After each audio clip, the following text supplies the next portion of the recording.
ነው አምላክ ነው መድኃኒነ ኢየሱስ ክርስቶስ ወአቡሁ ወመንፈስ ቅዱስ ይሄደር በላይ። እንዴት ዋላችሁ? እንዴት አደራችሁ? እንደምን ሰነበታችሁ?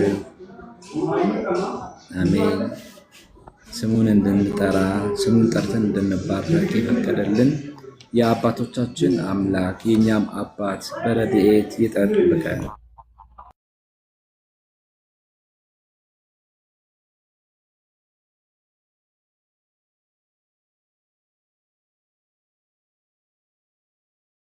ማርያም ሊቃነ መላእክት ሰራዊተ መላእክት በጥበቃቸው ጻድቃን ሰማዕታት ደናግል መነኮሳት አባ ሆኖ ትንሽ ድምጽ ቢረብሽ እንደምታዩት ሌላ ቢሮ ገብቼ ነው ያለሁትና ወደ ሳይት ቢሮ ውስጥ ነኝ ያለሁት። እኔ ቢሮ አልገባሁም። ስለዚህ ከድምጹ ነው እንጂ ከቢሮ ምን አላችሁ እናንተ ደግሞ አይደል? እግዚአብሔር ከሁላችን ይሁን። እግዚአብሔር ቅዱስ ፍቃድ ባለፈው ሳምንት የትምህርት ሃይማኖትን መግቢያ ለማየት ሞክረናል። ሃይማኖት ማለት ምን ማለት ነው የሚለው አንስተን ተነጋግረናል አይደል? ሃይማኖት ማለት ማመን፣ መታመን፣ ተአማኒነት ነው ብለን ማመን። ስንት አምላክን ነው የምናምነው? አንድ አምላክ አይደል? ምናምነው አንድ አምላክ ስሙ እግዚአብሔር ይባላል ብለናል። ይሄ አንድ አምላክ ከሰው አእምሮ ከስነ ፍጥረት እሳቤ ሁሉ በላይ ነው። የስም ሶስትነቱን የግብር ሶስትነቱን ሰጥቶ የአምልኮ የአምላክነት የህልውና አንድነቱን ገንዘብ አድርጎ የሚመሰገን የሚመለክ ነው። የሰው ልጅ ባያመልከው ፍጥረት እንደየአቅማቸው ያመሰግኑታል። ረቂቃን መላእክት ያመሰግኑታል። ባህሪውን ስታመሰግን በኖረችበት ልክ ምስጋናው እንደዛ ነው። ስለዚህ የሰው ልጅ እግዚአብሔር ቢያመሰግነው ቢቀድሰው ክብሩ የእሱ እንጂ የእግዚአብሔር አይደለም። እሱ አንድ ጊዜ የተመሰገነ ለዘላለም ምስጉን አምላክ ነው እና እግዚአብሔር ከሁላችን ይሁን። ሌላው አንዳንድ ጥያቄዎችን እያነሳን ተነጋግረናል። የእግዚአብሔር መኖሩን ከሚያረጋግጡልን ነገሮች ጥቂት ነገር መጥቀስ ትችሉ ይሆን? እግዚአብሔር አምላክ ነው እንላለን። እግዚአብሔር አምላክ ሲሆን እንደው በዝም ብሎ ነው አምላክ ነው የምንለው ነው ወይንስ ከፀሐይ ከሰማይ ተልኮልን ተጽፎ ተሰጠን በቃ ያንን ያለምንም መሸራረፍ እንቀበላለን ነው የምንለው? እግዚአብሔር መኖሩን እንዴት ታውቃላችሁ? እንዴት አወቅ?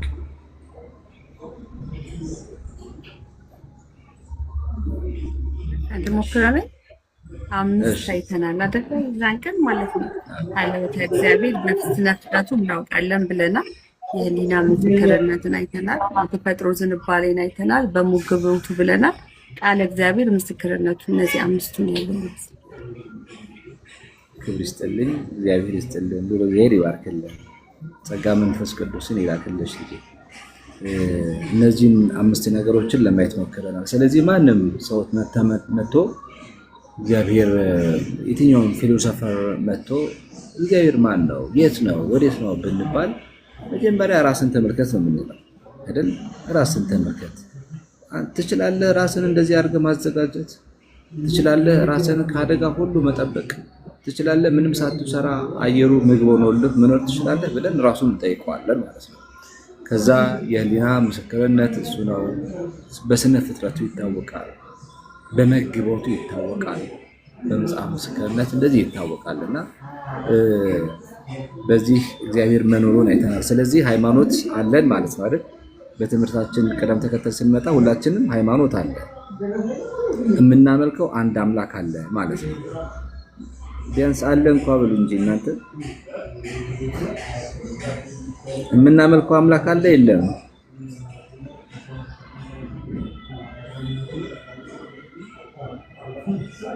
ሁለት ተማሪ ብቻ ነው ያለኝ ጻፍ። እሺ እንደሱ ነው። እግዚአብሔር አለ።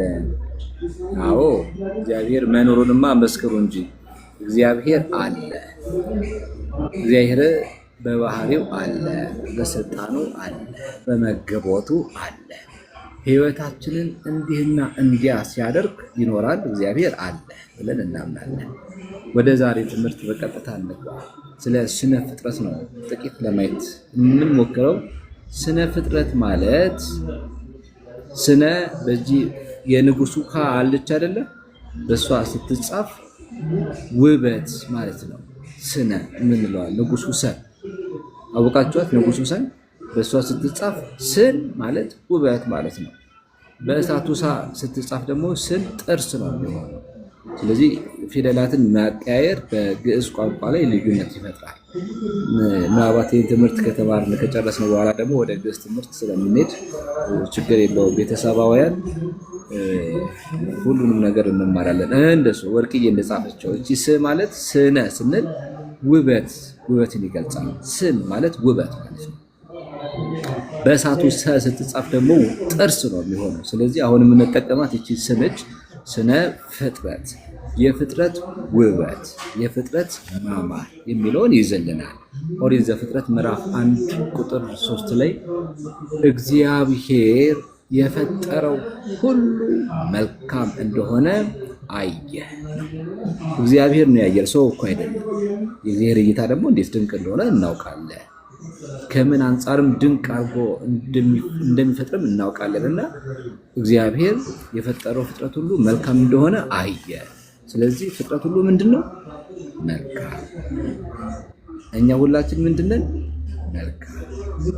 ይሄን ያዙ። አሁን ስለ ፍጥረት ስንማር እንደው እውቀቱን አውቀን ብቻ ሳይሆን የምንሄደው ወደ ራሳችንም እየወሰን እንምጣ። ስለ ፍጥረት እኛ ነን ካልን እኛ ራሳችን ውቦች ነን ማለት ነው።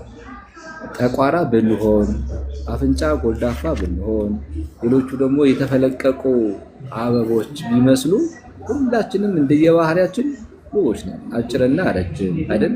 እንደነራኬው አጭር ቢሆን፣ እንደነንትና ደግሞ በጣም ቀውላላ ቢሆን፣ እንደነንትና ቀይ ቢሆን፣ እንደነንትና ነጭ ቢሆን፣ በዛ ሁሉ ይሄ ውበታችን ድምቀታችን።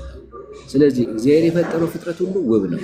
አንድ ሰው እኔ ቆንጆ አይደለሁም፣ እኔ ውብ አይደለሁም ሲል የፈጠረኝ ጌታ እያልን ነው የምናገር። ይሰማችኋል? እየሰማችሁኝ ነው? ይሰማል። በደንብ ይሰማል። ካልተሰማ ምልክት ስጡ። ስለዚህ አንድ ሰው ውብ ነኝ የሚለውን ቋንቋ የሚስት ከሆነ እግዚአብሔር ላይ ነው የተነሳ ያለው። የፈጠረኝ እሱ ማለታችን አይደል? ሎቱ ስብሐት እንደዛ። አንተ አስቀያሚ ስንል፣ አንተ መጽሐፍ እኮ አንተ ደንቆሮ ስንል፣ አንተ ማሰማ፣ አንተ እንደዚህ ብለን በምንሰርብበት ሰዓት እንዳይመስላችሁ እኛን የሰደብን። እናንተ በፊታችሁ ላይ የተለያየ መልክና ቀለም የምታስቡ እግዚአብሔር የፈጠረው ፍጥረት መልካም ነው። ይሄን ነው። በራሳችሁ ላይ ሌላ ውበትን ለመጨመር የምትጋጋጡ እግዚአብሔር የፈጠረው ፍጥረት ውብ ነው። እሱ ውብ ያደረገውን እኛ በምንም ምክንያት ውብ ነው ልናስብል አንችልም። ከልባችን ጋር እንድስማማ አድርጎ ከማንነታችን ጋር እንድንስማማ አድርጎ የፈጠረን እግዚአብሔር ውብ አድርጎ እና ይህንን ማወቅ ይገባል። ሌላው ለምን እንማራለን? ስለ ፍጥረትን ለምን እንማራለን ካልን ለሁለት ነገር እንማራለን። አንደኛው የእግዚአብሔርን ስሙን ለመጥራት፣ ስሙን ለመቀደስ። ለምን? የእግዚአብሔርን ስሙን ለመጥራት፣ ክብሩን ለመውረስ፣ ስሙን ለመጥራት እንማራለን። ስሙን እየጠራን እየቀደስ፣ ስሙን እየጠራን እየተባረክ፣ ስሙን እየጠራን አምልኮ እየፈጸም እንድንኖር። ከዛ የመጨረሻ ውጤታችን ምንድን ነው ከተባለ የመጨረሻ ውጤታችን ክብሩን መውረስ ነው። የእግዚአብሔርን ምን? ክብሩን መውረስ። እሺ፣ ይሄን የሚያደርጉት እነማን ፍጥረታት ናቸው ከተባለ ሰውና መላእክት እንላለን። ለዚህ የታደለ ብቸኛ ፍጥረት ይሄ ነው፣ ሰውና መላእክት። ስሙን በመጥራት መላእክትማ ምግባቸው ምስጋና፣ ምስጋናቸው ልብሳቸው ኑሮ ሆኖ የሚቀጥሉ ናቸው። መላእክት ከተፈጠሩበት ጊዜ ጀምሮ ይላሉ አባቶች በመጽሐፍ የእሩባን እሩብ ያህል እንኳን ያመሰገኑ አይመስላቸውም። ለምን? ምስጋናቸው ምግባቸው ነው። ምግባቸው ልብሳቸው ነው። ልብሳቸው ደግሞ ኑሯቸው ነው። መላእክት እንዲህ ናቸው። እኛ ዛሬ ዘምሩ ዘምሩ የምንባባለውን ምስጋና መላእክት ይኖሩበታል። አያቸው። እኛ ዛሬ ለምስጋና የምንኮፈሰውን መላእክት ህይወታቸው ነው። ህይወታቸው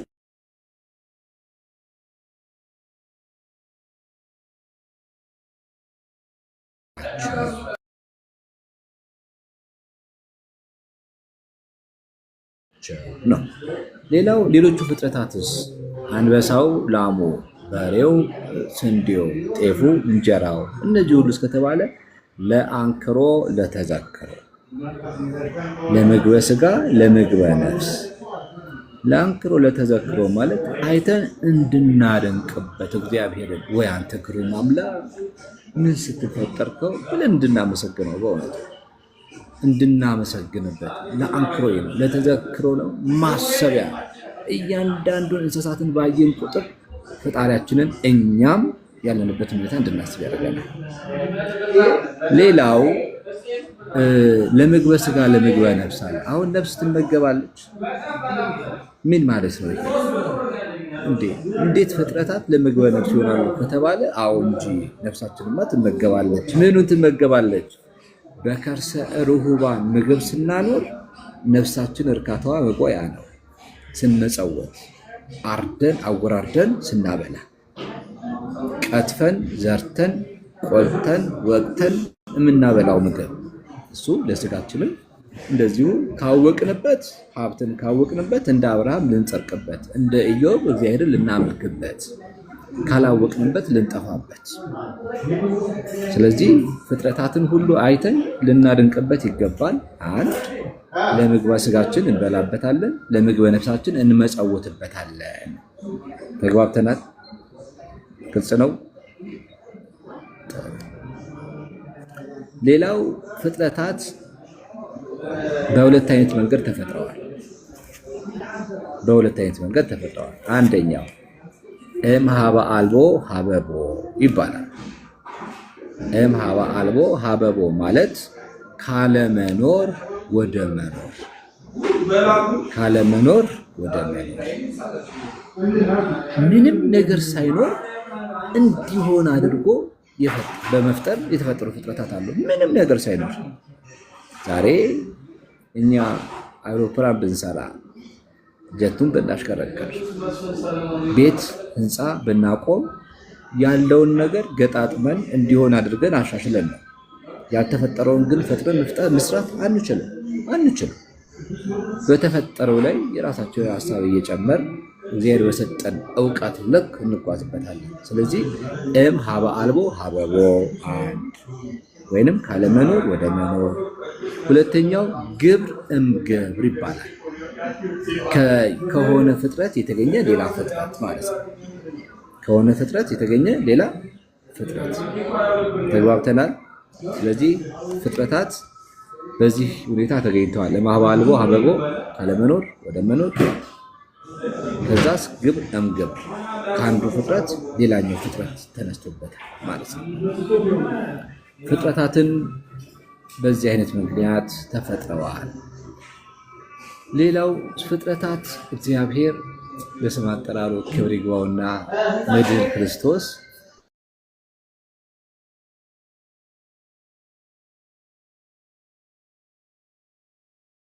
አንደኛ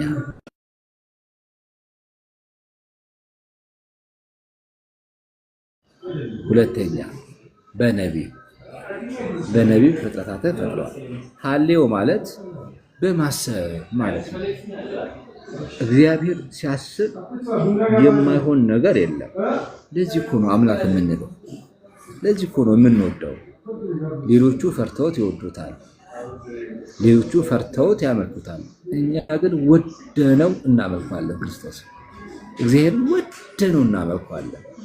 ሁሉ የሱ፣ ሁሉ በሱ፣ ሁሉም ስለሱ የተፈጠረለት ስለሆነ እሱ ራሱ የፈጠረው ሁሉንም ለሱ፣ ሁሉም በሱ፣ ሁሉንም ስለሱ የተፈጠረ። ስለዚህ በማሰብ ብቻ የተፈጠሩ ፍጥረታት። ሌላው በነቢብ ወይም በመናገር ይሁን በማለት እንዲህ ይሁ ፍጥረታት አሉ። ሶስተኛው በገቢር ወይንም እሱ ራሱ ወጥቶ በመስራት እንዴት ሰራው እሱ ያውቅ። በምን አይነት አካሉ ሰራው እሱ ያውቅ፣ ግን ሰራው። በሶስት አይነት ምክንያት ፍጥረታት ተፈጥረዋል። ያስማማናል። ግልጽ ነው፣ ይገባን ነው።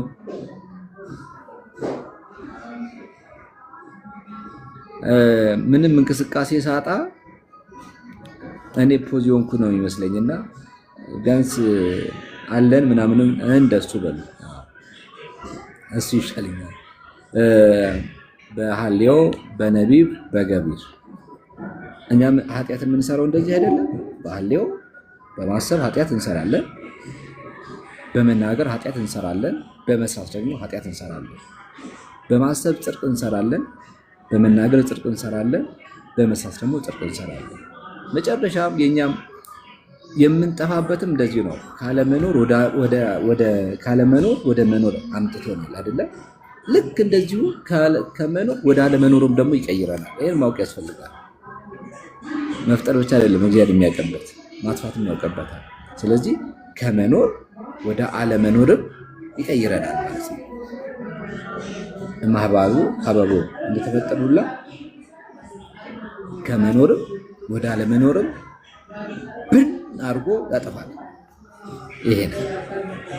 ወደ ስነ ፍጥረት እንሂድ። አሁን እንግዲህ እግዚአብሔር አንዱ ከሚታወቅበት ምንድን ነው ብለናል? ስነ ፍጥረት ነው አላለም? እሱን ስነ ፍጥረት ደግሞ እናያለን። ስንት ዕለታት አሉ? ከዚህም ጀምር እስኪ የእናንተ እውቀት እንዴት ነው? ምን ይመስላል? ምናልባት ይሄ የማይመች ከሆነ ዝም ብለን እየተማርን እንሂድ። ሳሉ መጠያይቁ ይረብሽ ይሆን? ሪከርዳችሁ ችግር የለም።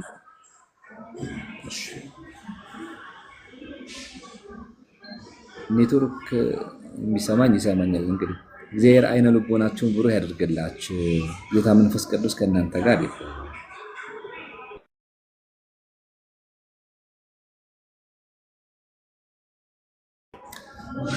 ስንት ነው? የመጀመሪያው ዕለት ምን ትባላለች?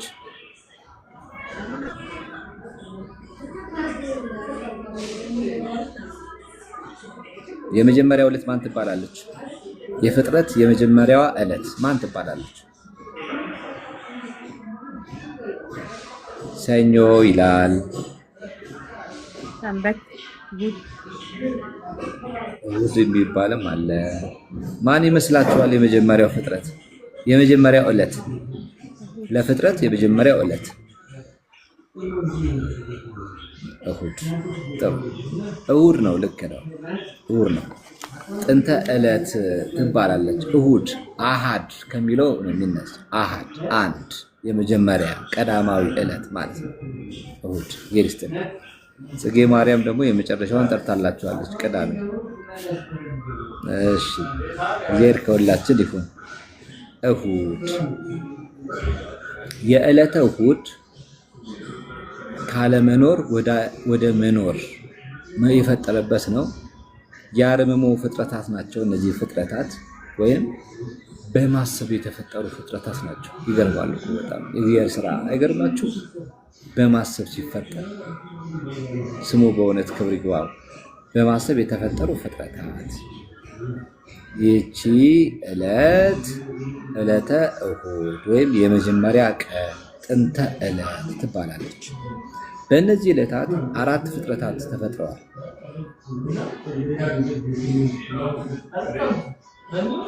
በእነዚህ ዕለታት 1 2 3 4 5 እሺ 4 ፍጥረታት የሆኑና 4ቱን ባህሪያተ ሥጋ ስንዘረዝራቸው ግን 7 ይሆናል። 4ቱ ባህሪያተ ሥጋ ሲዘረዘሩ 7 ይሆናል። እነማን ተፈጠሩ?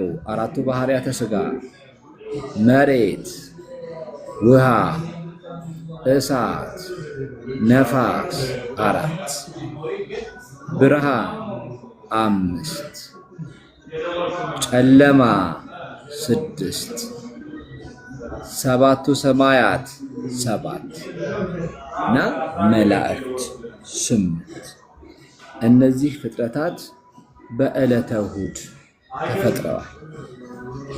በዕለተ እሑድ ተፈጥረዋል። እንከልሳቸው አራቱ ባህሪያተ ሥጋ ሰማይ፣ መሬት፣ ውሃ፣ እሳት፣ ነፋስ አራቱ ባህሪያተ ሥጋ የሚባሉት የሥጋ ባህሪያት ወይም የኛ ሥጋ የተፈጠረበት ፍጥረት ማለት ነው።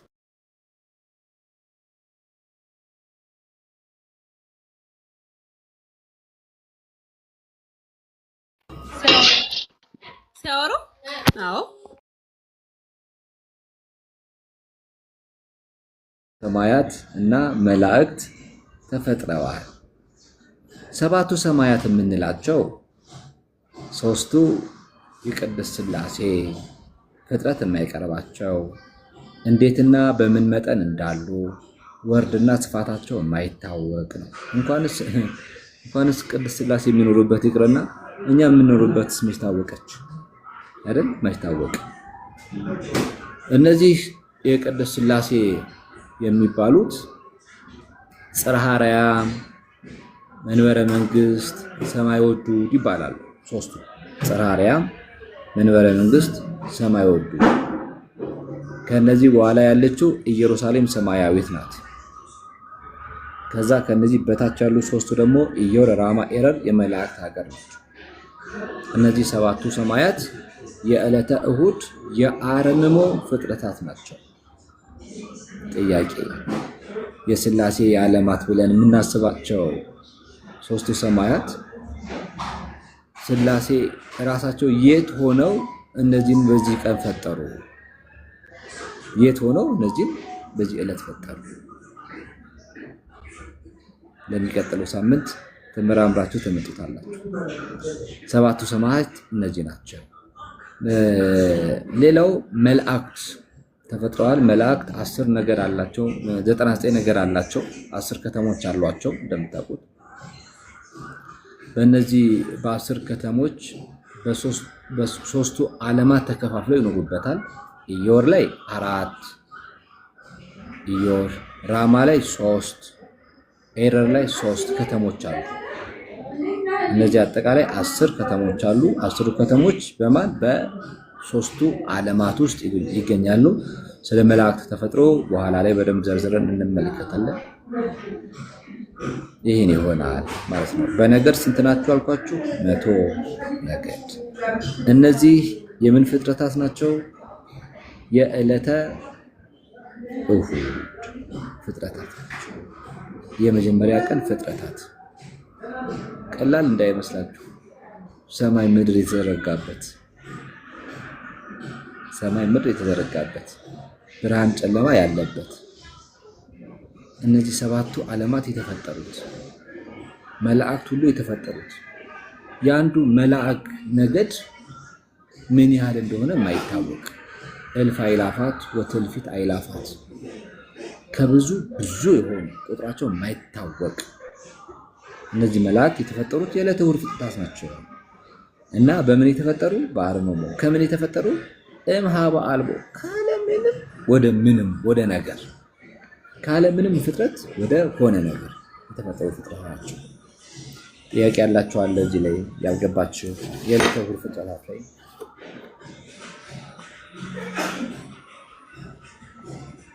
የዕለተ እሑድ ፍጥረት ገብታችኋል? እንለፍ።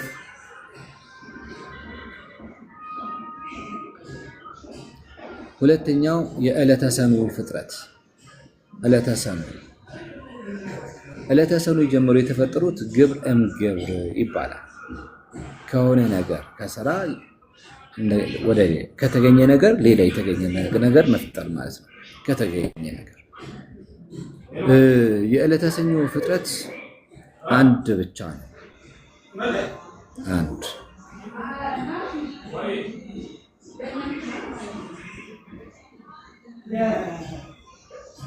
እነዚህ ከምድር እስከ ኤረር ድረስ ሞልቶ የነበረውን ውሃ ለሶስት ከፍሎታል።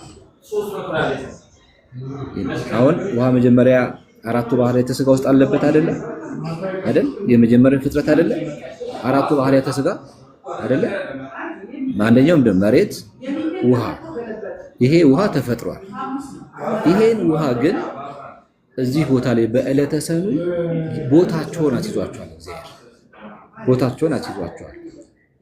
አሁን ካለንበት ምድር እስከ ኤረር ዛሬ ሰማይ የምንለው ማለት ነው። እስከዛ ድረስ ውሃ ብቻ ነበር የሞላበት። እነዚህ ይሄንን ውሃ ለሶስት ከፍሎታል። ከጠፈር በላይ፣ ከመሬት በታች እና ራሱ አየር ላይ ፈጥሮታል። ከጠፈር በላይ የፈጠረውን አሁን የምናየው ሰማይ የምንለው ሁላ ምንድነው? ውሃ። እሱ ጠፈር።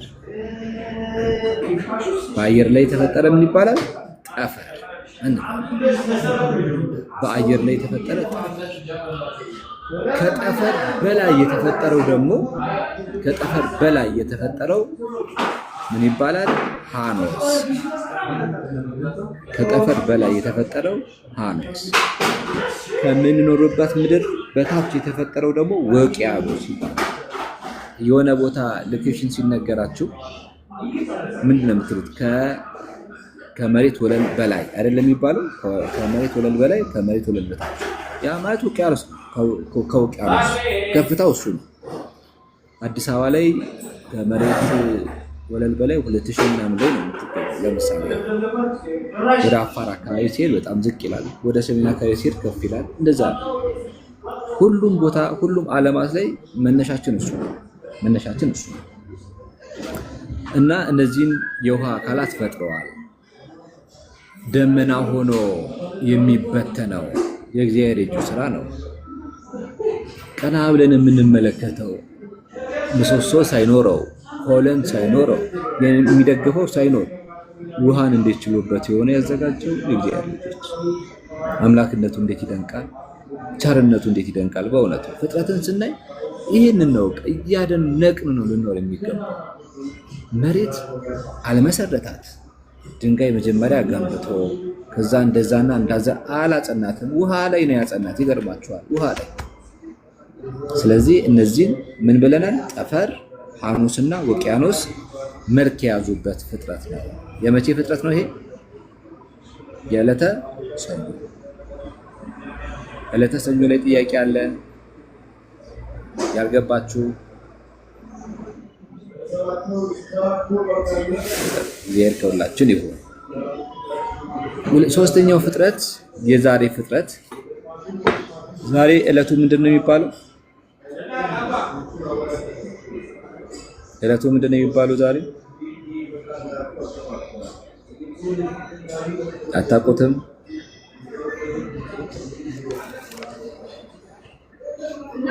ሰኞ።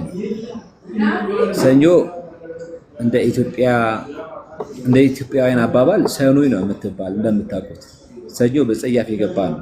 አንዳንድ መላምቶች አሉ። ቃሉ ሰኞ የሆነበት እሱ አይታወቅም። በተረዳ ነገር ግን ሰኞ ትናንትና አለፈ፣ ሰኑይ እንለዋለን። ዛሬ ሰኞ ነው እንዴ?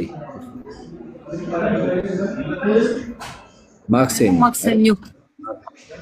ዛሬ ሰኞ የሚሉት ምን ሆነው ነው? የት ነበሩ? እሺ ዛሬ ማክሰኞ ነው። ሰዓታቸውን ካላንደራቸውን አስተካክሉ። ለማናቸው ማክሰኞ ሰሉስ ይባላል። ሶስተኛ ቀን ሰለሰ አይደል? ለሶስተኛ ቀን በሶስተኛ ቀን ፍጥረት እግዚአብሔር ሶስት ፍጥረታትን ፈጥሯል። አንደኛ ዛሬ በጸሎታችሁ እንዳነሳችሁት በእጅ የሚለቀሙ፣ በማጨድ የሚታጨዱ፣ በምሳር ወይም በመጥረቢያ የሚቆረጡ። በእጅ የሚለቀሙ አትክልት፣ በማጨድ የሚታጨዱ አዝርዕት፣ በምሳር ወይም በመጥረቢያ የሚቆረጡ ዛፎች። ቤተክርስቲያን ሊብላ ነው የምትከፋፍላችሁ እንጂ መቼስ ሙዝን ሄዳችሁ በማጨድ አትቆርጡትም አይደል? ዛፍን ደግሞ በእጃችሁ እየለቀማችሁ ከፍሬ አትበሉ። በምሳር ነው የሚቆረጠው። እንደዚህ ተለይተው እናገኛቸዋለን። ስለዚህ የዕለተ ሰሉስ ወይም የሶስተኛው ቀን ፍጥረት እነዚህን ሶስት ፍጥረታት ፈጥረዋል። አዝርዕት፣ እጽዋት፣ አትክልትና ዛፎችን ፈጥረዋል። አትክልት፣ አዝርዕትና ዛፎችን ፈጥረዋል። በማጨድ የሚታጨዱ በእጅ የሚለቀሙ እንደነ ብርቱካን እንደነ ማንጎን ፈጥረዋል። እንደነ ጤፍ፣ እንደነ ስንዴ፣ አጃ፣ ሽንበራ፣ ባቄላ ተፈጥረዋል። በእነዚህ እና ሙሉ ዛፎችም ተፈጥረዋል። አትክልት፣ አዝርዕት እና ዛፎች ተግባብተናል። ግልጽ ነው። እግዚአብሔር ከሁላችን ይሁን። አራተኛው ዕለተ ረቡዕ ይባላል። ዕለተ ረቡዕ ሮብ የምንለው በዘልማድ ረቡዕ አራተኛ ማለት ነው እና በአራተኛው ቀን ሶስት ፍጥረታት ተፈጥረዋል። ነገ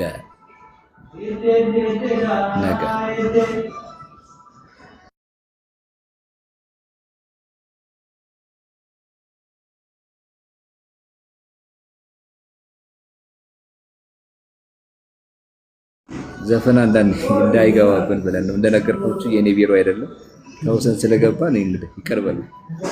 ጥሩ። ዕለተ ረቡዕ የእሑዱን በዕለተ ብርሃን የተፈጠረው መቼ ነው ብያችኋለሁ። ብርሃን የተፈጠረው መቼ ነው?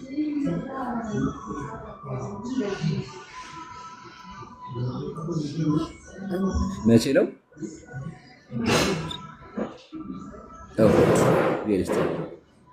ሳቢ ብቻ ነች ታታሪ ተማሪ። እግዚአብሔር በዚህ ያጽናሽ ልጅ። እሺ የዕለተ እሑድ ፍጥረት ላይ ብርሃን የሚል አይተናል። ብርሃን ይህንን ብርሃን መልክ አስይዞታል፣ ቅርጽ ሰጥቶታል እግዚአብሔር። እንደምታውቁት የሰሉስ ፍጥረታት ላይ እንደዛ አድርጎ ፈጥሯል። የሰኞ ፍጥረታት ላይ እንደዛ አድርጎ የሰኞ ፍጥረትን ካያችሁ ውሃን ወሰደና መልክ ሰጠው። መልክ ሰጠው። ስለዚህ ውሃ ልክ አገኘች ማለት ነው አይደለ? አሁን ሳይንሱንም ጭምር ተረዱት። እሑድ ፍጥረት ፈጠረ። ሰማይ፣ ምድር፣ ውሃ፣ እሳት፣ ነፋስ እነዚህ ተፈጠሩ። ወደ ማክሰኞ ስንሄድ ደግሞ ማክሰኞ ምድር ባዶ ነበረች እንደምታውቁት አይደለ? ምክንያቱም ለምንድን ነው እሱ ውሃን ከፋፈለ። ውሃን ከከፋፈለ በኋላ ሰማይ ሆነ ተሰራ።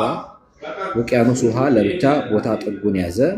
ስለዚህ ምድር ላይ ውሃ የሰፈነበትን ነገር ምን አደረገው ማለት ነው? አጸዳ።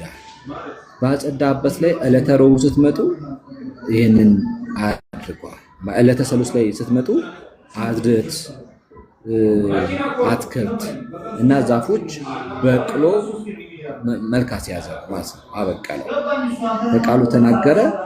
በቃ ግልጽ ነው። ሀሳቡ እየገባችሁ እሑድ ዋና የሚባሉትን ፈጠረ።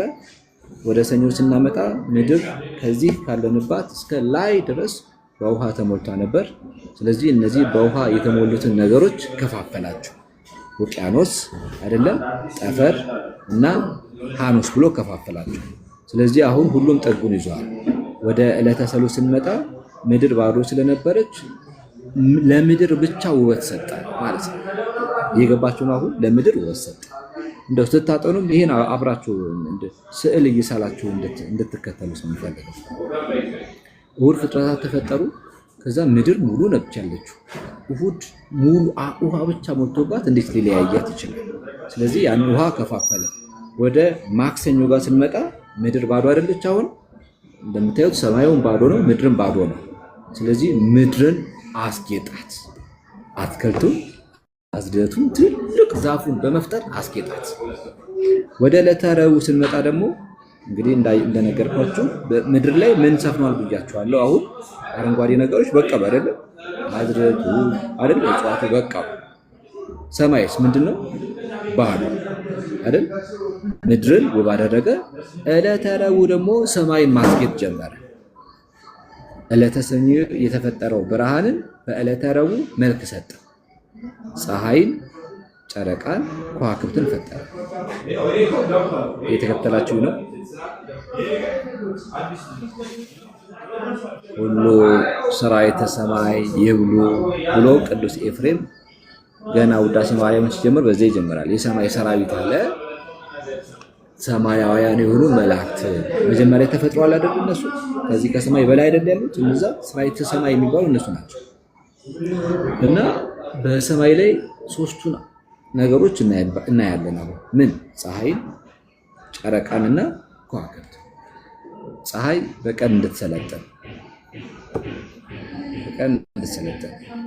ጠዋት ወጥታ ማታ እንድትገባ። ሳይንሱ የሚለው ምድር ነች እንጂ የምትሽከረከረው ፀሐይ አንድ ቦታ ነች ይላል። እስካሁን ፕሩፍ ያልተደረገ ሳይንስ ሆኖ እስካሁን እናገኘዋለን። ቤተክርስቲያን ግን ይህን ቀመር ካወጣችበት ይህን እውቀት ካስተላለፈችበት ቀን ጀምሮ ምንም ሳይቋረጥ አለ። እንደምታውቁት ጠዋት ትመጣለች፣ ማታ ማታ ትገባለች። ይሄ ምስጋና ይሏል።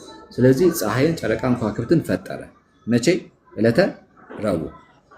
አሁን ፍጥረትን እንዴት አድርጎ እየፈጠረ እንደሆነ ልብ በሉት። እግዚአብሔርን ገምግሙት ዝም ብላችሁ። ከየት እንደጀመረ እንዴት አድርጎ እንዳስዋበ፣ ተራራውን በልኩ፣ ታች ዝቅተኛ ቦታውን በመደቡ፣ ከዛስ ምድር ባዶ ስትሆን ከየት ነው የጀመረልን? ከምድር። እንዴት እንዳሰበ ተመልከቱ። ከምድር አረንጓዴ ነገር ብቻ ሆነ። አሁን በአይናችሁ የምታዩት እሱን ነው። እዩት። ምድር አረንጓዴ ነገር ብቻ ሆነች። ሁሉ አበባው በየልኩ የሚበሉ ነገሮች በየልካቸው ሁሉ ተፈጠሩ። ሰማይን ስንመለከቱ ግን ሰማይ ብቻ ሆኖ ቀረ። ስለዚህ ምን አደረገ? በዕለተ ረቡዕ ፀሐይን፣ ጨረቃን፣ ከዋክብትን ፈጠረ። ጨረቃ በሌሊት እንድትሰለጥን፣ ፀሐይ በቀን እንድትሰለጥን፣ ከዋክብት እንዲያብለጨልጩ አይደል? የጨረቃ ብርሃን ደካማ አይደለች? ስለዚህ ያችን ደካማነቷን በማብለጭለጭ ቀን። እስቲ ልጠይቃችሁ እናንተ ፀሐይን አርንቆ የሚያውቃለ? ወቤት ፀሐይዋ እንዴት ታምራለች ያለ ሰው አለ? አሁን በዚህ ሰዓት ስትወጡ ትላላችሁ አናቴን በስታችኝ አይደለም የምትሉ? ደግሞ እኮ ይገርመኛል። ለጥሩ ነገር ሲሆን በሴት አንቀጽ ይጠራል። ለክፉ ሲሆን ደግሞ ለወንድ አይደለም። እንደው ለትምህርታችን ነው። ከዚህ ትምህርታችን ጋር አይሄድም። እናዋዛው ብለን ነው። ውሃ ስትመጣ ውሃ መጣች ነው ውሃ መጣ ነው የምትሉት? ውሃ መጣ ነው መጣች? መጣ። ውሃ መጣ ነው ሳቢ። እናንተ ጋር ወንድ ነው ውሃ? ጎርፍ ሲሆንስ ምን ትሉታላችሁ? ጎርፏ መጣች ነው የምትሉት? ምን ትሉታላችሁ? ጎርፍ መጣ ነው ጎርፍ አይደል? አዎ፣ እንዴ በርከት ብሎ ሲመጣ መጣ። ጭሩ ፀሐይ በጠዋት ስትወጣ ወይኔ ስታምር ትላላችሁ አይደል? ከዛ አናታችን ሲወጣ የዛሬ ፀሐይ ሳይን ነገር ነው አይደል? አዎ። ቶሮ ምንድነው? በቀን እንድትሰለጥን ፀሐይ፣ በጨረቃ ደግሞ ያቺ ደማቋን ኮከብ አያችኋት? ክብ ሰርታ የምትወጣዋ ለምን ብቻዋን ትሆን? በከዋክብት እያብለጨለጨ ያውስጣታል። በቀን ቀና ብለን ለማመስገን እድል አይኖረንም። ኑሮ ያባዝንናል፣ እንሮጣለን፣ እንገባለን። ማታስ አረፍ ካለ ስንል ቀና ስንመለከት ሰማዩን እንዴት አድርጎ እንዳሳመረው ደግሞ ተመልከቱ። ምን ማለት ነው ይሄ? ምስጋናው በ24 ሰዓት የማይቆረጥበት አምላክ ማለት ነው። ምስጋናው በቀን ወጥተን ወርደን እግዚአብሔር እናመሰግንበታለን። ሌሊትም እንደዚሁ አሳምሮ ፈጥሮታል። አሁን ሌሊት ጨረቃ ባትሆን ጨለማ ብቻ ቢሆን ምን ይውጣን ነበር እናንተ? ስለዚህ እንዲህ አድርጎ እግዚአብሔር አሳምሮታል። ግልጽ ነው። ወደ አምስተኛው ዕለት እንሂድ። እግዚአብሔር ከሁላችን ይሁን።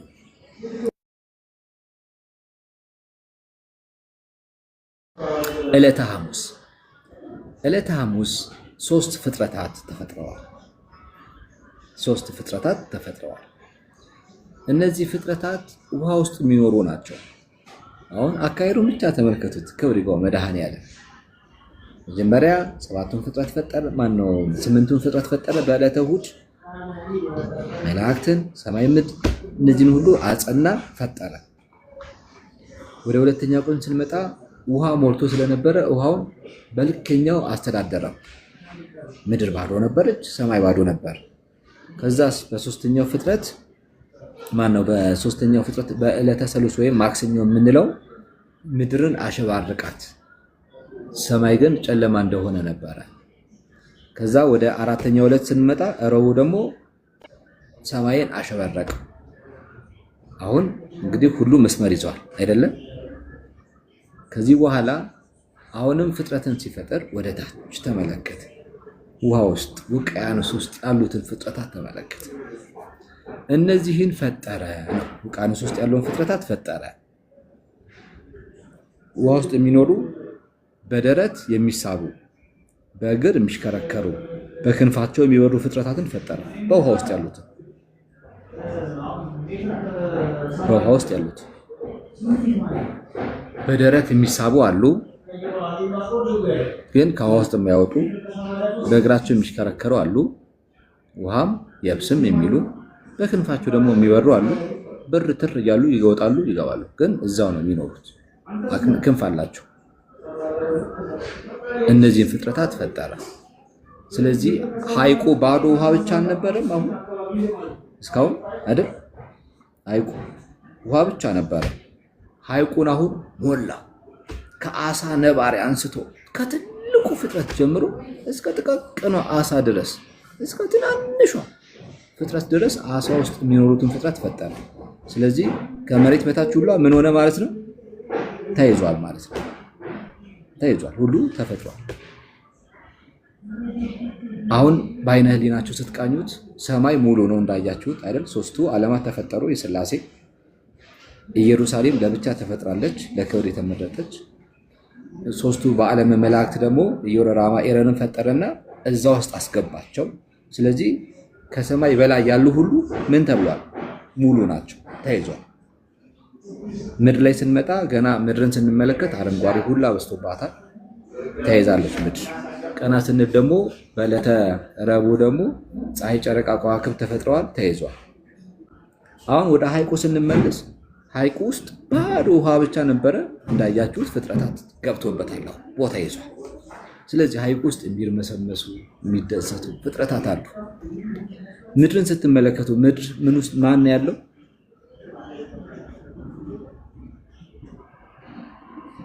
ምድር ሲታዩ አሁን በዚህ በስነ ፍጥረት ሕግ ሐሙስ ላይ ቆማችሁ ስታዩ ምድር ላይ ቆማችሁ ስትመለከቱ ማንን ታያላችሁ?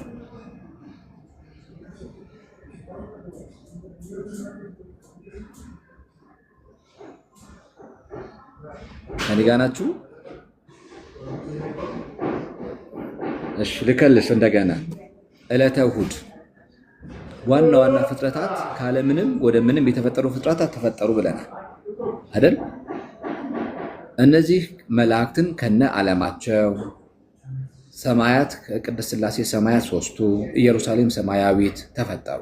አራቱ ባህርያተ ሥጋ ተፈጠሩ። ብርሃንና ጨለማ ተፈጠሩ። ወደ ዕለተ ሰኞ ስንመጣ ዕለተ ሰኑይ ወደምትባሉ ስንመጣ በውስጥ ያሉት በምድር የተሞላችውን ምድር መስመር አስያዛት አለ ሰኞ ላይ አይደል? ምድር ውሃን ቦታ ሲያስይዛት ጠፈር፣ ሐኖስ፣ ውቅያኖስ ብሎ ቦታ ሲያስይዝ ሰማይ ባዶ ብቻ ነበረ፣ ምድርም ባዶ ብቻ ነበረች አይደል? ወደ ዕለተ ሰሉስ ስንመጣ ዕለተ ሰሉስ ምድርን አስጌጠ። አዝርዕትን፣ አትክልትን፣ አጠቃላይ እጽዋትን ፈጠረ። ከዛ ወደ ሰማይ ቀና ስንል ሰማይ ባዶ ነበረ። ፀሐይ፣ ጨረቃ፣ ከዋክብትን ሳለባቸው፣ ፈጠረባቸው። አሁን ምድር አጊጣለች፣ ሰማይ አጊጧል አይደል?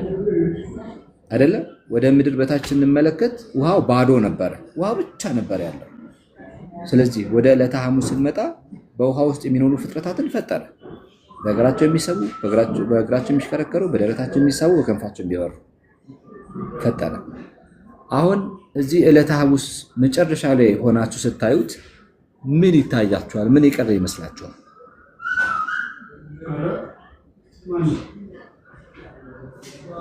ምንም አይቀርም። አልታያችሁም?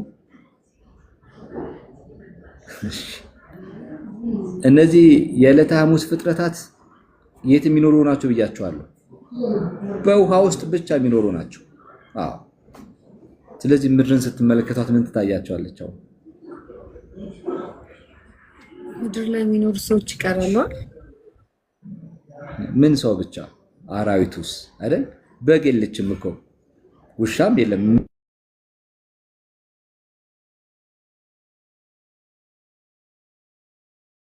ፍጥረታት ይቀራል።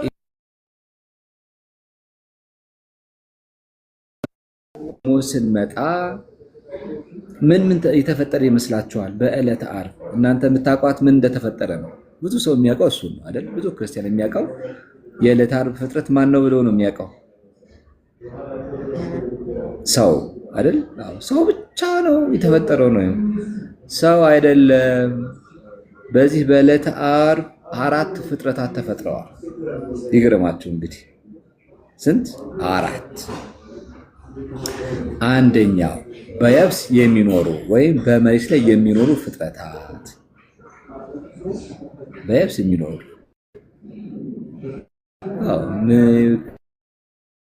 በጉ አለ፣ አንበሱ አለ፣ ዜብራው አለ፣ አይጦ አለ፣ ሁሉም ፍጥረታት በዚህ ዕለት። አንድ። ሁለተኛው በደረታቸው የሚሳቡ እነ ዘንዶ፣ እነ አዞ፣ እነ እባብ እነዚህ ፍጥረታት ተፈጥረዋል። ሌሎቹም የማይታወቁ ብዙ ፍጥረታት ተፈጥረዋል። የመቼ? የዕለተ ዓርብ ፍጥረት። በእግራቸው የሚራመዱ በ4 እግራቸው የሚራመዱ እነ ዶሮ ተፈጥረዋል። እነ ቦቢ ተፈጥረዋል። ሌሎቹ ደግሞ በክንፋቸው የሚበሩ እነ ሰጎን፣ እነ ዶሮ፣ እነ ፓሮት፣ እነ ርግብ ወፎቹ እነዚህ ሁሉ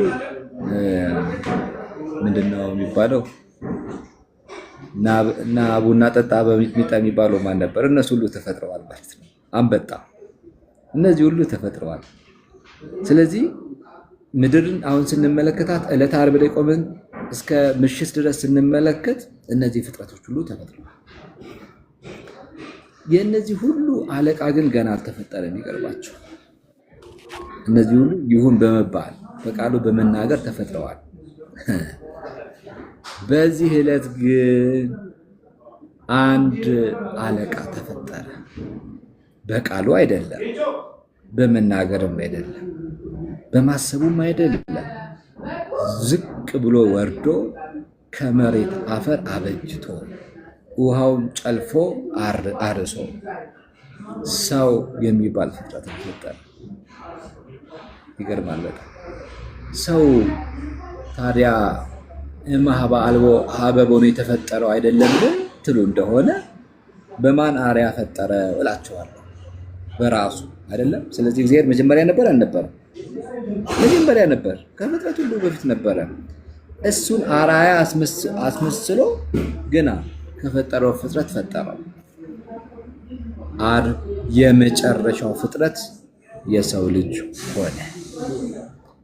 ቀና ብሎ ሲመለከት ጨለማው እንዳያስደነግጠው፣ ዝቅ ብሎ ሲመለከት ተራራው አዋራው እንዳያስፈራራው ሁሉን አመቻችቶለት የሚበላውን ፈጥሮ የሚጠጣውን አዘጋጅቶለት የሚያርፍበትን የሚመለከትበትን እነዚህን ሁሉ አየሩ፣ ብርሃኑ፣ እሳቱን፣ ውሃውን እነዚህን ሁሉ ከፈጠረለት በኋላ ባለቀ ቤት ላይ የሰው ልጅ ፈጠረና አስገባ። እኛ የተፈጠርነው እንዲህ ነው። ፍጥረትን ሁሉ እንድናይ እንድናደንቅ። ውሻን አይተን እኛ ከተፈጠርን በኋላ ውሻ ቢፈጠር ኖሮ ሌላ አመለካከት ውስጥ በገባል። አሁን ውሻን ፈጠረና እንዲጠብቅ፣ በግን ፈጠረና አርዶ እንዲበላው፣ እጽዋትን ፈጠረና ለራሱ እንዲጠቀሙበት ፈጠረ። የሰው ልጅ ወገኖቼ እጅግ በጣም ውድ ፍጥረት ነው። የሰው ልጅ ክቡር ነው። ለዚህ ነው እግዚአብሔር የፈጠረው ነገር ሁሉ መልካም ነው የተባለው። እንኳን የሰው ልጅ እንስሳት እንኳን መልካሞች ናቸው፣ ጥሩዎች ናቸው በየባህሪያቸው። የሚጎዳ ፍጥረት የለም በምድር ላይ ታውቃላችሁ። ይሄን እባብን ትፈሩ ይሆናል አይደል? እባብ የምድራችንን ስነ ምህዳር በመጠበቅ ረገድ እንደሱ ያለ ባለ ውለታ ግን የለም። አይጥን እንፈራ ይሆናል። አይጥ የምድራችንን ስነ ምህዳር እንደመጠበቅ እንደሱ አይነት ፍጥረት ደግሞ የለም። ሁለቱም በአንድ አይነት ዓላማ ፈጠራቸውና እርስ በርሳቸው ለምግብ አዘጋጃቸው። ያው ሲበላሉ ኖሩ፣ እስከዛሬ አልጠፉም አሉ። እኛም የሰው ልጆችም አለን፣ በቃለን። እግዚአብሔር ነው የፈጠረን፣ መልካም ነና። በመጨረሻው አዳም ከነክብሩ ተፈጠረ። አዳም የ30 ዓመት ጎልማሳ ሆኖ አራቱ ባህሪያተ ሥጋ መሬት፣ ውሃ፣ ነፋስ፣ እሳት ለሥጋ ለነፍሱ ደግሞ ነባቢነት፣ ሕያዊነት እነዚህና ልባዊነትን ገንዘብ አድርጎ ፈጥሯል። ሶስቱ ልባዊነት ማለት አዋቂ ነገሮችን እያገናዘበ እንዲናገር እያገናዘበ እንዲኖር፣ ልባዊነት ልብ ማድረግ አዋቂነት። ሕያዊነት ዘላለም ነዋሪ ነው የሰው ልጅ አይጠፋም። ስጋ አካሉ በስብሶ ቀርቶ በዚህ አይቀርም።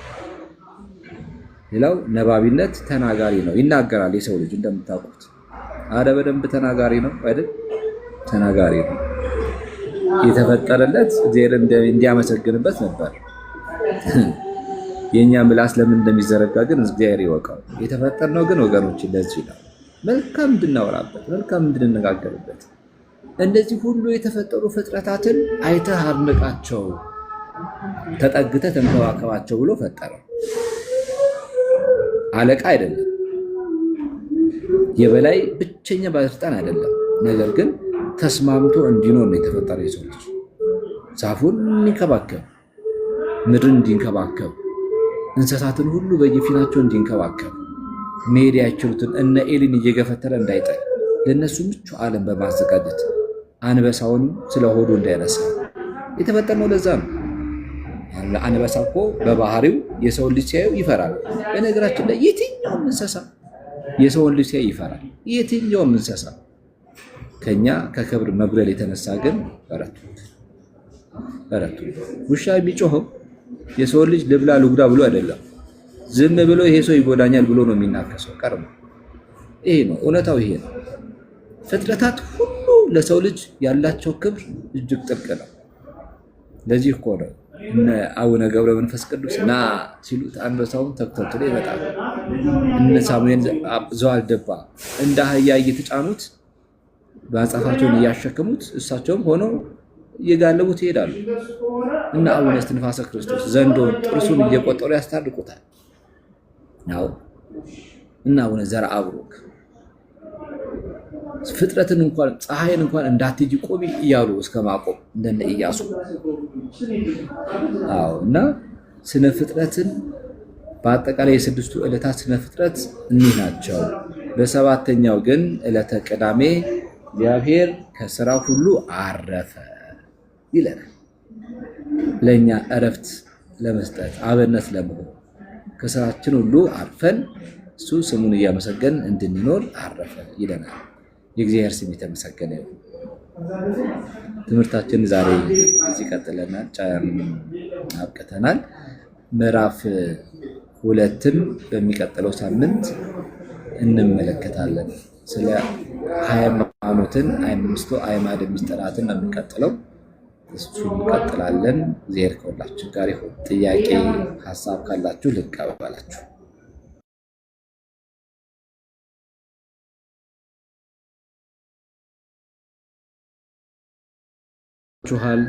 የስድስቱ ቀን ፍጥረታት ገብቷችኋል?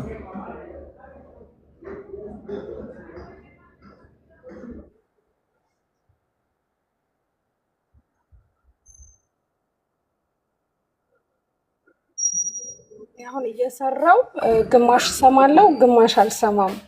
አሁን የዚህ ሰዓቱ የስራ ሰዓት ስለሆነ ምንም አይመችም ለትምህርት። ትምህርት ተከታታይ ከሆነ ማታ ማታ ብናረገው እንደው ረጭ ባለ ሁኔታ ራሳችን አውጥተን እንድንማርበት ማለት ነው። ስልካችንንም ወረቀታችንንም ይዘን እንድንማርበት ማታ ማታ ቢሆን እየተከታተሉ ጥሩ ነው ያስባል። ያም ግማሽ ግማሽ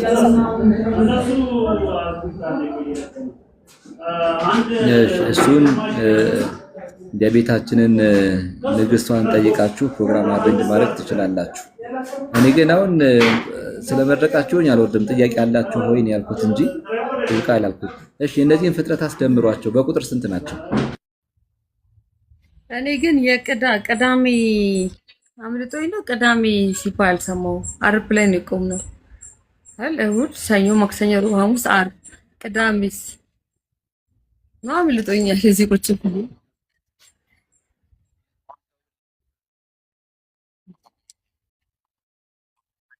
እግዚአብሔር ከሥራው ሁሉ አረፈ። ይህች ዕለት ሰንበት ትባላለች። ስለዚህ ማረፍ ነው ቅዳሜ። አሁን አገኘሽው?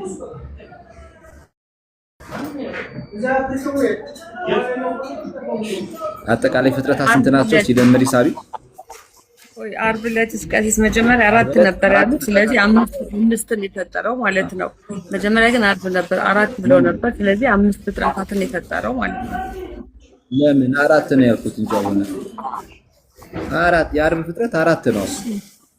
አንደኛ በየብስ የሚኖሩት ናቸው። ሁለተኛ ደግሞ በደረታቸው የሚሳቡ አይደል? ሶስተኛ በእግራቸው የሚራመዱ፣ አራተኛው ደግሞ በክንፍ ከተሳሳትኩ ያርሙኛል ብዬ ነው።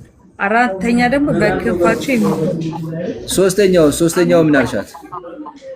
በእግራቸው የሚራመዱ እና ዶሮ እና ውሻ እና እሺ ይጂ እሺ አራት ደግሞ በክንፋቸው የሚበሩ አሉ አይደለ? እነ ወፍ። እሺ የመጀመሪያው ምንድን ነው ያልሽው? በየብስ የሚኖሩ ፍጥረታት። እሺ በየብስ የሚኖሩ አዎ እነ አንበሳ፣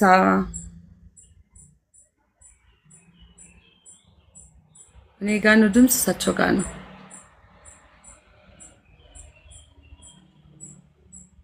እኔም ከአዳም ጋር ነው እኮ 5 ብዬ ይዤ የነበረው እና የት ያዛቸው ቀሲስ። አራተኛው በክንፍ የሚበሩ አሁን ተመለሱ። ቀሲስ አሁን ተመልሰዋል። እዚች ጋር አሽወይ ትንሽ ድገሙልን። እዚህኛው ጋር እኔ ትንሽ ግር ብሎኛል። አዎ የዕለተ ዓርብ 3 ፍጥረታት ተፈጠሩ። መጀመሪያ የሰው ልጅ ከመጥቀሳችን በፊት በምድር ላይ የሚኖሩት በ3 አይነት ባህሪ ነው የሚኖሩት አይደለ? በእግራቸው የሚሳቡ አሉ እንደነ እባብ፣ በእግራቸው የሚሽከረከሩ አሉ እንደነ ውሻና አንበሳ፣ በክንፋቸው የሚበሩ አሉ እንደነ ዶሮና ሰጎን ወፍ። አራተኛው ማን ሆነ?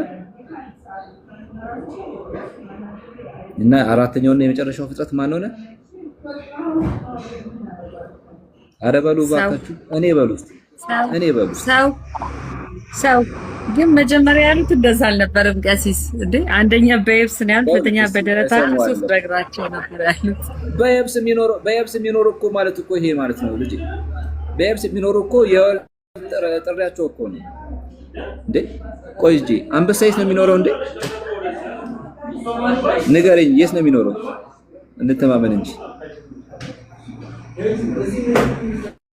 ምድር ላይ የብስ ላይ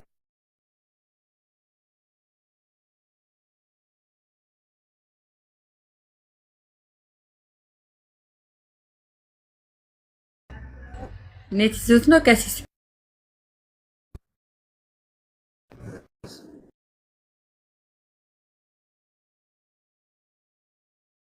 አለን ቀሲስ አለን።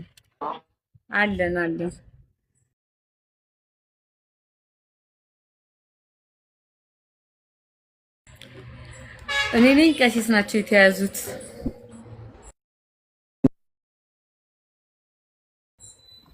እሺ ልመልሳቸው። ታፕታፕ ኮፒ ሊንክ ሼር እያደረጋችሁ እሳቸውን ልመልሳቸው። ይህን ትምህርት ደግሞ መከታተል የምትፈልጉ ሰዎች በዚህ ሰዓት ነው እኛ የምንማረው፣ ዩቲዩብ ላይ እንጭነዋለን ማለት ነው። ስለዚህ ዩቲዩብ ላይ ደግሞ ሄዳችሁ መከታተል ትችላላችሁ። ከሰኞ እስከ ዓርብ ቢያንስ ያለችን አንዷን ቀን ኮርስ እንማርባት ብለን ነው።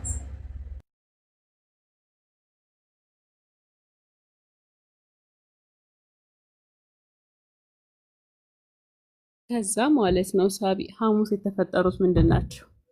ቆይ በክንፍ የሚበሩት ስንት ቀን ነው የተፈጠሩት? 2 ቀን ነው የተፈጠሩት። እኔ ሁለት ቦታ ነው የጻፍኩት። እውነት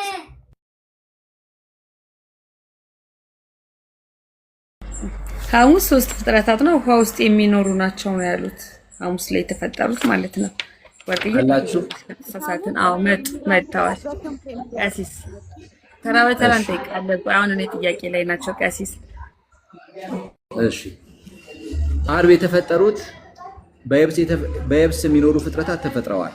እነሱ አንደኛ በእግር የሚሽከረከሩ፣ ሁለተኛ በደረታቸው የሚሳቡ፣ ሶስተኛ በክንፋቸው የሚበሩ እና የሰው ልጅ ተፈጥረዋል። እሺ ሌላ ምንድነው ጥያቄ? ራኬብ ሐሙስ የተፈጠሩት ስንት ናቸው? እኔ 3 ፍጥረታት ብያለሁ ውሃ ውስጥ የሚኖሩ ናቸው ነው ያልኳት። እርሶ ደግሞ ትንሽ እዚህ ላይ ጨምሩበት። ልክ ነው። ሐሙስ የተፈጠሩት ልክ እንደ ዕለተ ዓርብ ይሆንና ልዩነቱ ምንድነው? የሐሙስ ፍጥረታት በውሃ ውስጥ የሚኖሩ ናቸው። የዓርብ ፍጥረታት በየብስ የሚኖሩ ናቸው። ግልጽ ነው። ውሃ ውስጥም የሚሳቡ አሉ፣ በእግራቸው የሚሄዱም አሉ፣ የሚበሩም አሉ።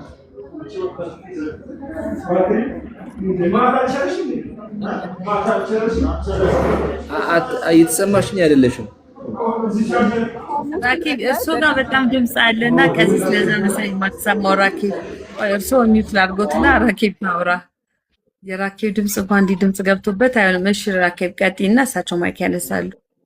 ኖ እሺ እኔ ክጽፍ ከተሳሳትኩኝ አላቅም። በክንፍ የሚበሩ ሁለቱም ጋር የሚኖሩት ናቸው ነው። እኔ ዓርብ ዕለትም በክንፍ የሚበሩ ጽፍ ያለው፣ ሐሙስ ዕለትም በክንፍ የሚበሩ ብዬ ጽፍ ያለው። ሐሙስ ውሃ ውስጥ የሚኖሩ ፍጥረታት ናቸው ባላ በክንፍ የሚበሩ ሁለት ቦታ ውሃ ውስጥ ብቻ አይደለም። አዎ ይሄን እኮ አንቺ ልጅ ከስንት ዓመት በፊት እኮ አስተምራታለሁ። እቺ ልጅ እንደውም ቆይስ እሱን በደንብ በዝርዝር እናየዋለን። የኢጥሙቃን የባህታውያን የመነኮሳት ብለውንም ደግሞ ምን ተረጎማቸው ትርጓሜዎች አሉ። ከባህር በረው የሄዱ እዛው ባህር ውስጥ የቆዩ እና ባህርም የብስም እያሉ የሚኖሩ ፍጥረታት አሉ። በደንብ ምሳሌነቱን እያነሳን እናወራለን። በደንብ እንማርበታለን። ለአሁኑ ግን ስነ ፍጥረት ትምህርት ስለሆነ በዕለተ ሐሙስና ዓርብ ልዩነታቸው በየብስ መኖርና በባህር ውስጥ መኖር ነው። የዕለተ ዓርብ ልዩ የሚያደርገው ሰው መፈጠሩ ነው። ግልጽ ነው።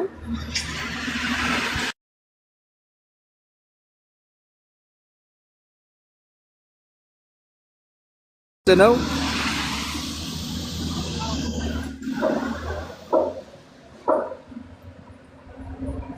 አረ ንገሩኝ። ልክ ነው። ራኬብ ጥያቄሽ ተመለሰልሽ? አጠቃላይ ስንት ቁጥር ሆነ? ቁጥራቸው ስንት ሆነ? የደመራችሁ 22 አሉ። እኔ ገና አልጀምር ነው። ቀስ ደምራችኋል? ወርቅዬ ሰኞ ይሄን ያህል እያልሽ ደመሪ።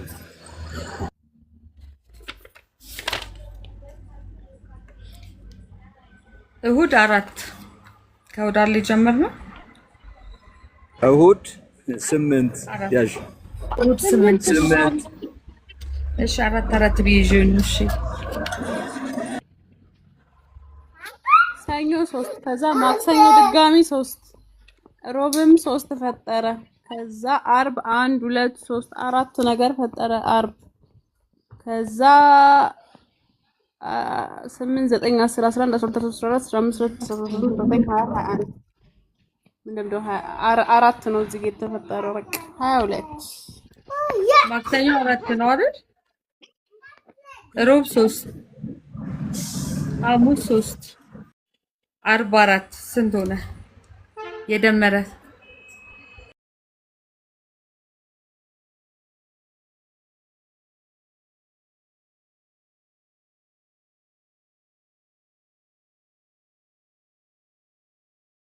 22 ቀሲስ ሄዷል። 22 ነው አይደል?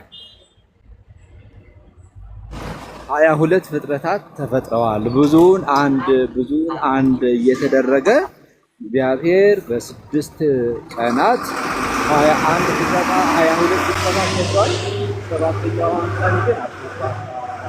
እግዚአብሔር ምስጋና ይሁን። ፍጥረቱ ያደረገን ጌታ ስሙ ለዘላለም የተባረከ ይሁን። አሜን። ይቆየን።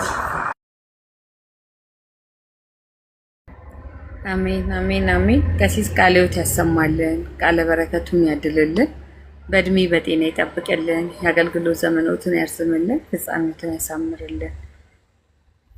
የዛሬውን ትምህርት ዩቲዩብ ቻናላችን ላይ እንጭነዋለን። ያመለጣችሁ ሰዎች እዛ ሄዳችሁ ተከታተሉ። ጥያቄ ካላችሁ መመረቅ ካለባችሁ ደግሞ ማይክ ያነሳችሁ ቀጥሉ።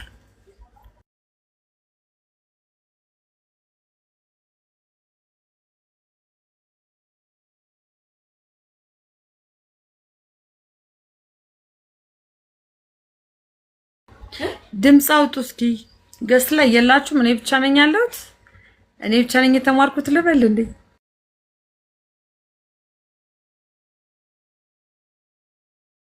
ጻጻፍሽ ባለፈው እኔ እንዲህ ሲወዛገብ ዕለተ ዓርብን ስቀሽብኝ ነበረ። ያው ይደርሳል ለማለት ነው። እንዴት ዋላችሁ? እንዴት ቆያችሁ? አባቴ ይፍቱኝ ይባርኩኝ ዕለተ ሰንበት። እግዚአብሔር ይባርክ። አሚን አሚን። በእውነቱ እግዚአብሔር ያክብርልን። ማለት እኔ እንኳን አመለጠኝ እንኳን አይደለም የለው ተወለደ ደርሻለኝ። በጣም ደስ የሚል ነገር ነው በእውነቱ። በደንብ ነው ያስረዱንና በደንብ እንድገባን አድርገው እግዚአብሔር ያክብርልን። በእድሜ በጸጋ ይጠብቅልን። ቃለ ሕይወትን ያሰማልን። ቃለ በረከትን ያድልልን። ተስፋ ርስተ መንግስተ ሰማያትን ያዋርስልን። እናመሰግናለን። እሺ እናቴ አበባዬ። እሺ ቀሲስ ቃለ ሕይወትን ያሰማልን። እውነት የሚገርም ደስ የሚል የሚጣፍጥን ትምህርትን የተማርነው ቃለ ሕይወትን ያሰማልን።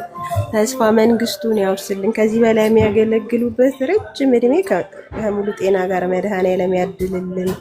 በረከቱ ትድረሰን። የእውነት እጅግ እንጃ እኔ ሁሌ ሲያስተምሩ በእርግጥ የሆነ አዲስ ነው የሚሆንብኝ፣ ለምን እንደሆነ አላውቅም። በጣም የሚጣፍጥ ደስ የሚል ትምህርትን ያስተማሩን አባቴ እድሜና ጤና ይስጠልን።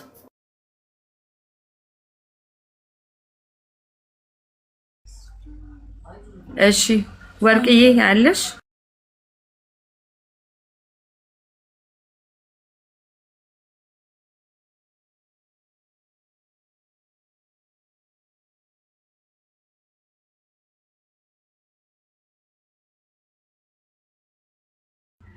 አረ ድምፅ አውጡ። እኔ እኮ ስልክ ወድቆብኝ ስልክ ተበላሽቶብኝ ስልክ ላይ ሆኖ ነው ሀሳቤ። የላችሁም እንደ ገስት ላይ መቼም በእኔ ደረሰ ይደርስባችሁ አልልም። ድምፅ አውጡ ግን።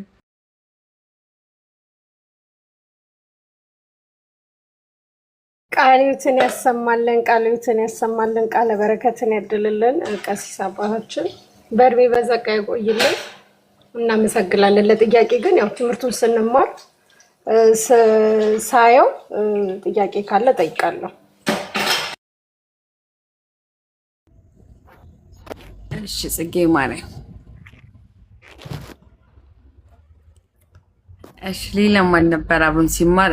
ቃል ሰኒዬ። አቤት። እንዴት አደራችሁ? እንዴት አረፈዳችሁ? እንኳን አደረሳችሁ ለእናታችን ለቅድስት ድንግል ማርያም ለኪዳነ ምሕረት። አባታችን ይፍቱኝ ይባርኩኝ ወለተ ሚካኤል። ቃለ ሕይወትን ያሰማልን። ቃለ ሕይወትን ያሰማልን። በእድሜ በጤና ይጠብቅልን። እኛም እንዳንቺ ቁጭ ብለን እንድንጽፍ በደንብ እንድንማር። ትምህርቱ ሰዓቱ ጥሩ ሰዓት አይደለም።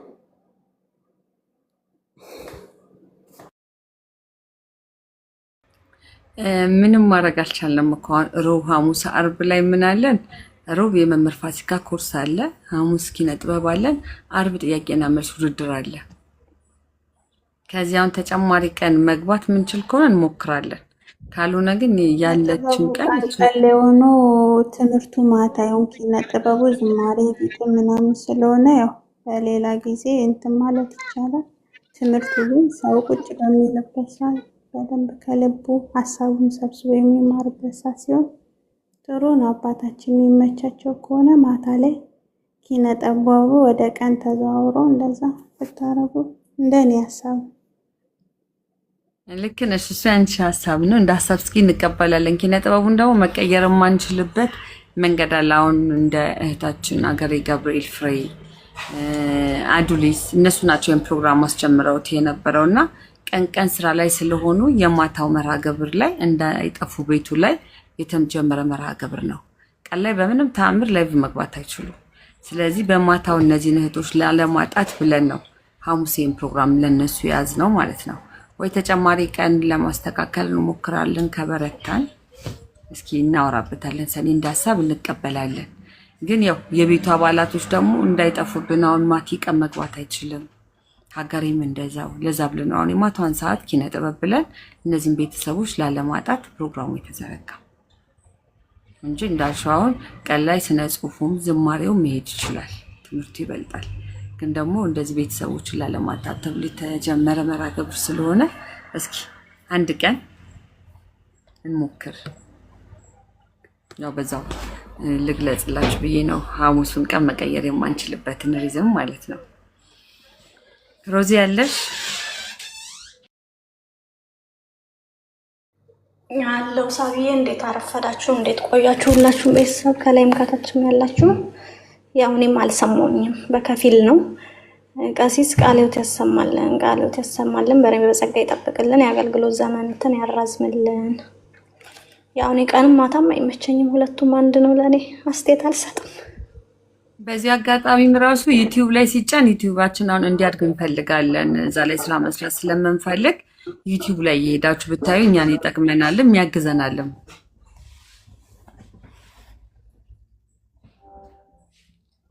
እሱንስ ምን ትላላችሁ? ያው ዩቲዩቡንም ከዚህ በኋላ በደንብ መስራት እንፈልጋለን።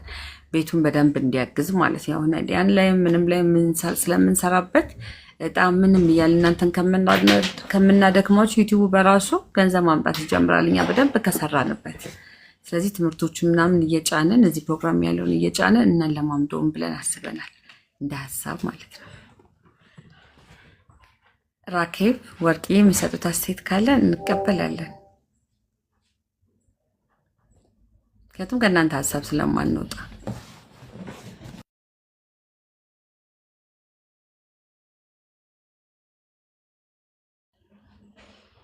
ቄሱም ዝም መጽሐፉም ዝም ነው የሚባለው። ዝም አላችሁ እኮ። እሺ ራኪብ የለሽም አለው እኮ ስለተናገርሽ እኮ ነው ዝም ያልኩት።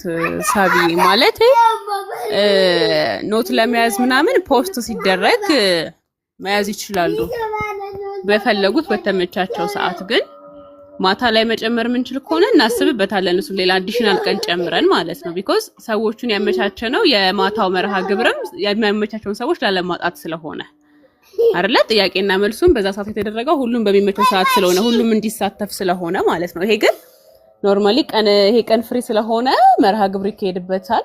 ፖስት ሲደረግ ግን እናንተ በፈለጋችሁ ሰዓት ኖት መያዝ ምናምን ትችላላችሁ ማለት ነው። ስለዚህ ይሄ ባለበት ቢቀጥል ባይ ነኝ እኔ። እንደገና ደግሞ አሁን እዚህ ላይ ቀሲስ እንድገሙልን ከምን ለዛ ከፈለጋችሁ ወደኋላ እየመለሳችሁ በደንብም ጥያቄ ይዛችሁ መጣችሁ ለሚቀጥለው ጊዜ ራሱ ጥያቄ ማቅረብ ትችላላችሁ። በዚህ አጋጣሚ ደግሞ ነገ የጥያቄ ቀን ነውና መምራኖቹ ሲመጡ እዚህ ጋር ጥያቄውን ከምናቀርብ ጥያቄ ያላችሁ ሰዎች ያው የቤቱ አባል ያላችሁ እዛ ግሩፕ ላይ መጻፍ ትችላላችሁ። ወይም ለኔ እዚህ ቲክታክ ላይ ቦስት ጻፉልኝና ይሄ ጥያቄ አለ ብዬ ለነሱ እንድናቀርብላቸውና እነሱም እንዲመልሱልን። እነሱ እዚህ ጥያቄ እየጠየቁ አሁንም ጥያቄ እየደጋገምን ሰዓቱን በጣም ከምንለጥጠው ከዚህ ሰዓት የጥያቄ ሰዓት ብለን እነሱንም ሳናደክማቸው የጠየቅነውን ደግሞ በደንብ አብራርተው እንዲመልሱልን ቢደረግ የሚልም አስተያየት አለኝ። የጥያቄ ቀን ሲኖረን አሁን ነገ አለን አይደለ? ከዛሬ ጀምራችሁ ጥያቄ የሆነባችሁ ነገር ግሩፕ ላይ ለኔም ቦስት ጻፉልኝ። ሌላ ሀሳብ ከሌለ ወደ ዝማሬ ነው የምንሄደው። አረጋሽ ከታች ስላየሁሽ ደስ ብሎኛል። ቲናዬ ደግሞ በገናሽ ደርሶኞች በገናሽን እያሳየው ነበርና ይታይሻል በገናው። ቲና በገናሽ ደርሶኛል ለማለት ያለው። እሺ ወርቅ ያለሽ ወደ አንቺ ዝማሬ እንሂድ።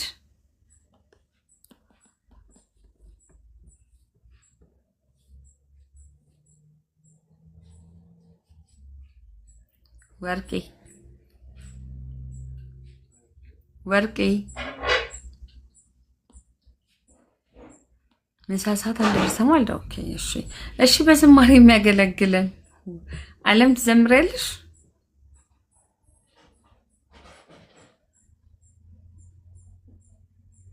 እኔም ገመትኩኝ ያው ምሳ ሰዓት መሆኑን ሳይሆን አለም። ኧረ ስለ ኪዳነ ምሕረት አገልግሉ ወይ ቀሲስ በጸሎት ይዝጉት። ብቻ ማውራት ከወጣም ነው ደስ የማይለው።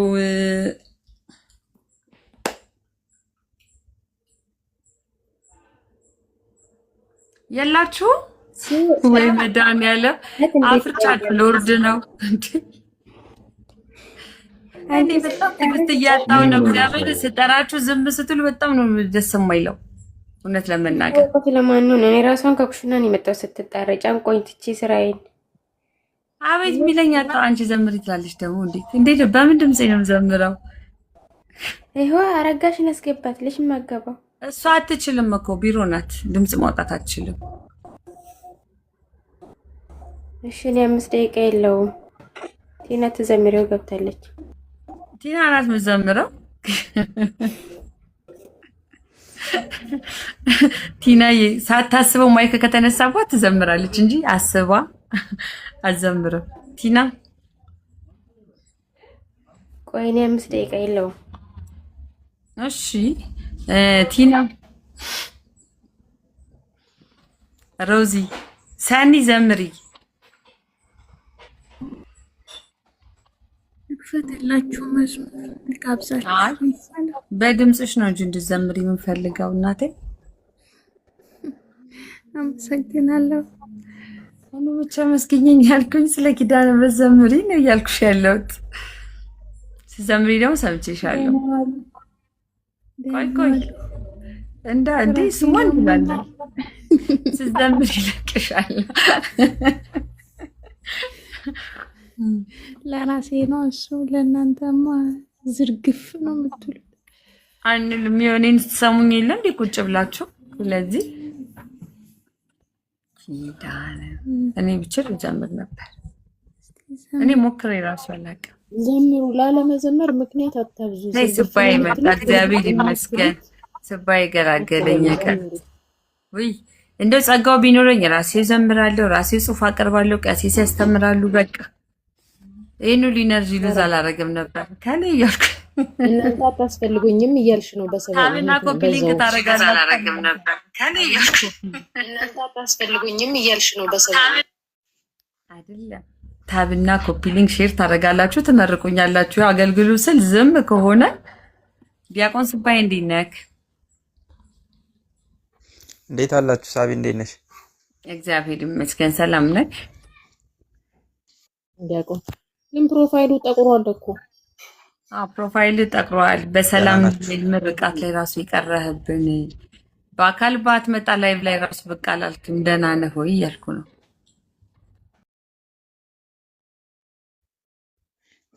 አይሰማሽም እንዴ ሳቢ? የምመልሰው መቼ መልሰህ ነው? እንዴት አለ? ሰላም ነህ ወይ? እንኳን አደረሰክ።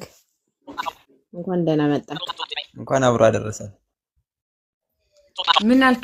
ምን መለስክ? እሑድ ለምን ቀረህ እየተባልክ ነው። እሑድ እንግዳ ነበረኝ። የቤት ድንገት የመጣ እንግዳና ሰዓት አልደረስኩም። አይ በሰላም ከሆነ መልካም። ዋናው ደህና መሆን ነው። እስኪ በዝማሬ አገልግለን። ልጆቹ በሙሉ ስራ ላይ ሆኑና ማገልገል አልቻሉም እና እስኪ አንተ አግዘን አገልግል ማለት ነው። መልካም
አመሰግናለሁ ለትዕግስታችሁ። በስመ አብ ወወልድ ወመንፈስ ቅዱስ አሐዱ አምላክ አሜን።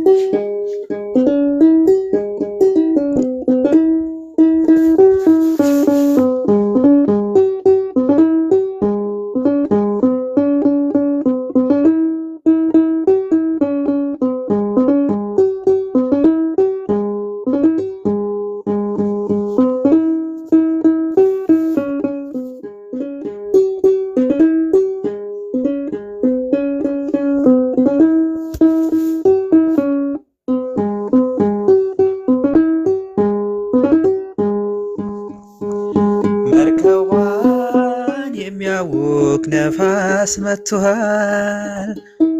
አድነን ጌታ ሆይ ተጨንቀናል። አድነን ክርስቶስ ተማጽነናል። መርከቧን የሚያውክ ነፋስ መጥቷል። አድነን ጌታ ሆይ ተጨንቀናል። አድነን ክርስቶስ ተማጽነናል።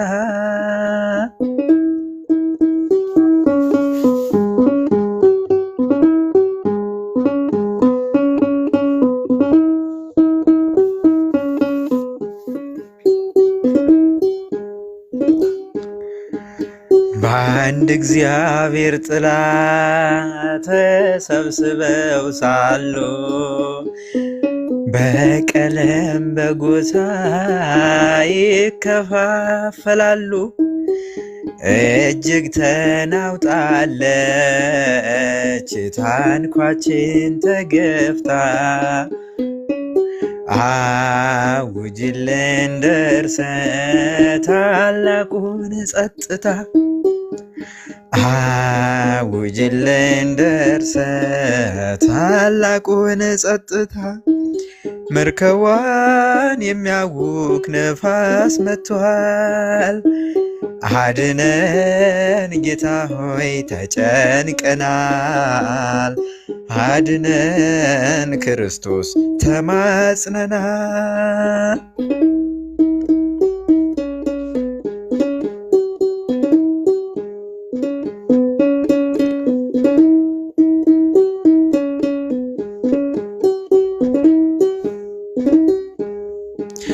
የጥፋት ርኩሰት በመርከቧ ነግሶ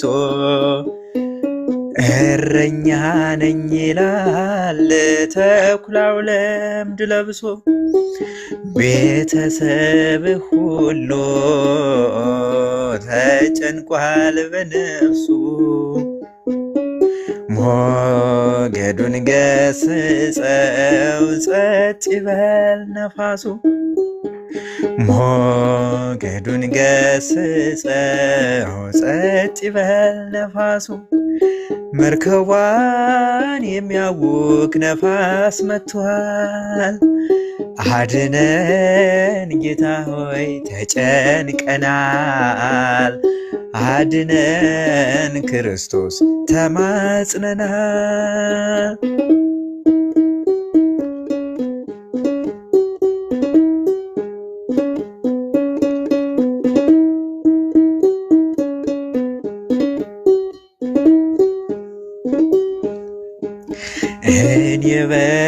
እኔ በልጥ መባባሉ በስቷል። የትህትና መጉደል መርከቧን አውኳል። ስንጠፋ አይገድህም ብለን ስንጣራ፣ አንተ ግን አንተነ ዛሬም ለኛ ራራ። አንተ ግን አንተነ ዛሬም ለኛ ራራ። መርከቧን የሚያውክ ነፋስ መጥቷል። አድነን ጌታ ሆይ ተጨንቀናል። አድነን ክርስቶስ ተማጽነናል።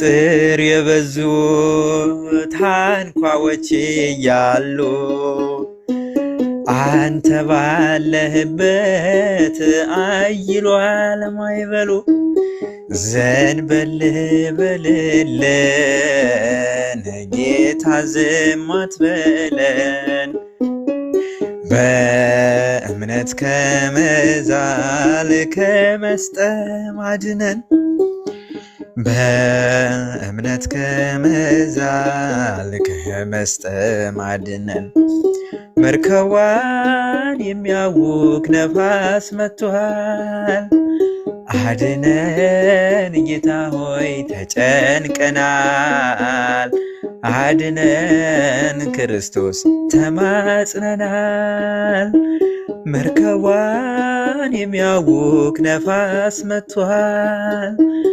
አድነን ጌታ ሆይ ተጨንቀናል አድነን ክርስቶስ ተማጽነናል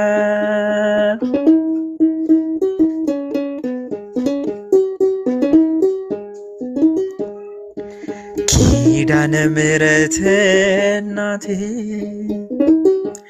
ምስጢረኛዬ ጓዳዬ የጎደለኝን ታውቂያለሽ ካፌ ሳይወጣ ሳልነግርሽ ካፌ ሳይወጣ ሳልነግርሽ ኪዳነ ምሕረት እናቴ ምስጢረኛዬ ጓዳዬ የጎደለኝን ታውቂያለሽ ካፌ ሳይወጣ ሳልነግርሽ ካፌ ሳይወጣ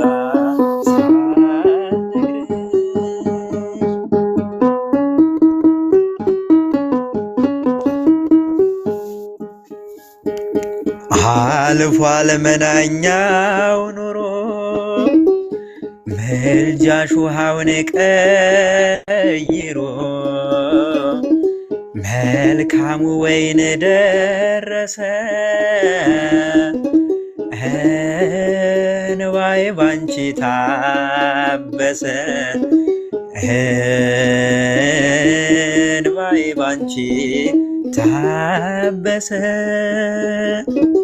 ኪዳነ ምሕረት እናቴ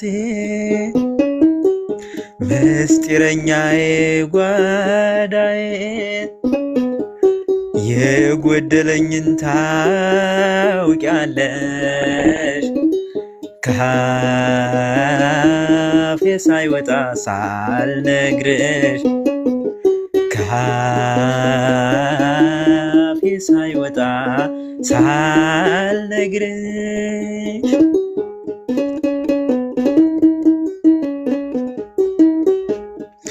ልዘምር ልቁም ከፊትሽ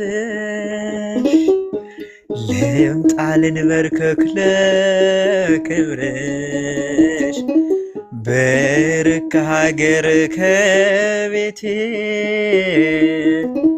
ከቶ አልረሳሽም እናቴ ከቶ አልረሳሽም እናቴ ኪዳነ ምሕረት እናቴ ምስጢረኛዬ ጓዳዬ የጎደለኝን ታውቂያለሽ ካፌ ሳይወጣ ሳልነግርሽ ካፌ ሳይወጣ ሳልነግርሽ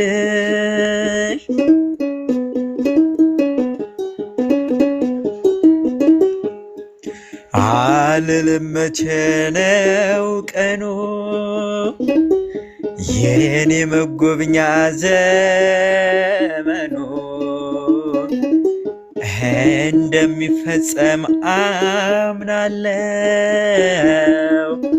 ሁሉን ሁሉን በጊዜዋ ያለው ሁሉን በጊዜው ያለው ኪዳነ ምሕረት እናቴ ምስጢረኛዬ ጓዳዬ የጎደለኝን ታውቂያለሽ ካፌ ሳይወጣ ሳልነግርሽ ካፌ ሳይወጣ ሳልነግርሽ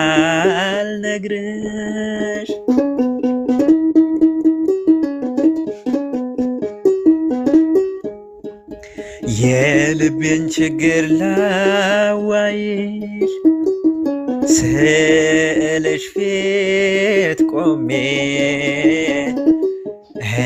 እንባዬ ቀድሞኝ ዝም አልኩኝ ሳልነግርሽ ስለምታውቂው ሳልነግርሽ ስለምታውቂው ኪዳነ ምሕረት እናቴ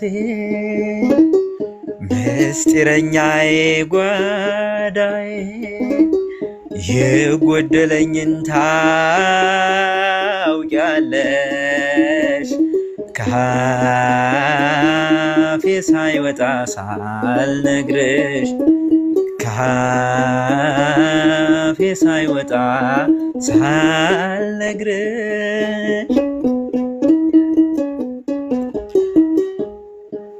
ስምሽን ስጠራው ድንግል ስምሽን ስጠራው ማርያም ስምሽን ስጠራው ድንግል ስምሽን ስጠራው ማርያም ለአንደበቴ ማር ነው ለልቤ ሰላም ስምሽን ስጠራው ማርያም ስምሽን ስጠራው ድንግል ስምሽን ስጠራው ማርያም ስምሽን ስጠራው ድንግል ስምሽን ስጠራው ማርያም ለአንደበቴ ማር ነው ለልቤ ሰላም ስምሽን ስጠራው ማርያም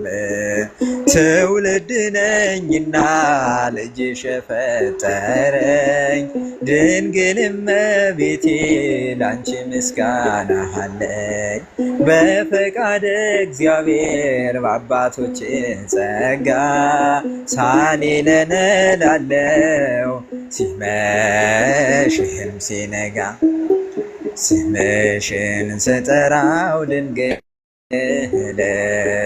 ስምሽን ስጠራው ማርያም ስምሽን ስጠራው ድንግል ስምሽን ስጠራው ማርያም ለአንደበቴ ማር ነው ለልቤ ሰላም ስምሽን ስጠራው ማርያም በጠየቅሽው ጊዜ ወይኑን እንዲመላ አክብሮሻልና በቃና ገሊላ የሰላም እናት ሆይ ሰላም ልበልሽ ዘመኔ ይፈጸም ሳመሰግንሽ ስምሽን ስጠራው ድንግል ስምሽን ስጠራው ማርያም ስምሽን ስጠራው ድንግል ስምሽን ስጠራው ማርያም ለአንደበቴ ማር ነው ለልቤ ሰላም ስምሽን ስጠራው ማርያም በሰላምታ ድምፅሽ መንፈስ ተመልቼ አደግድጌ ልቁም እጆችን ዘርግቼ ልመስክር በብርቱ ቅድስት ድንግል ማርያም የእግዚአብሔር እናቱ ስምሽን ስጠራው ድንግል ስምሽን ስጠራው ማርያም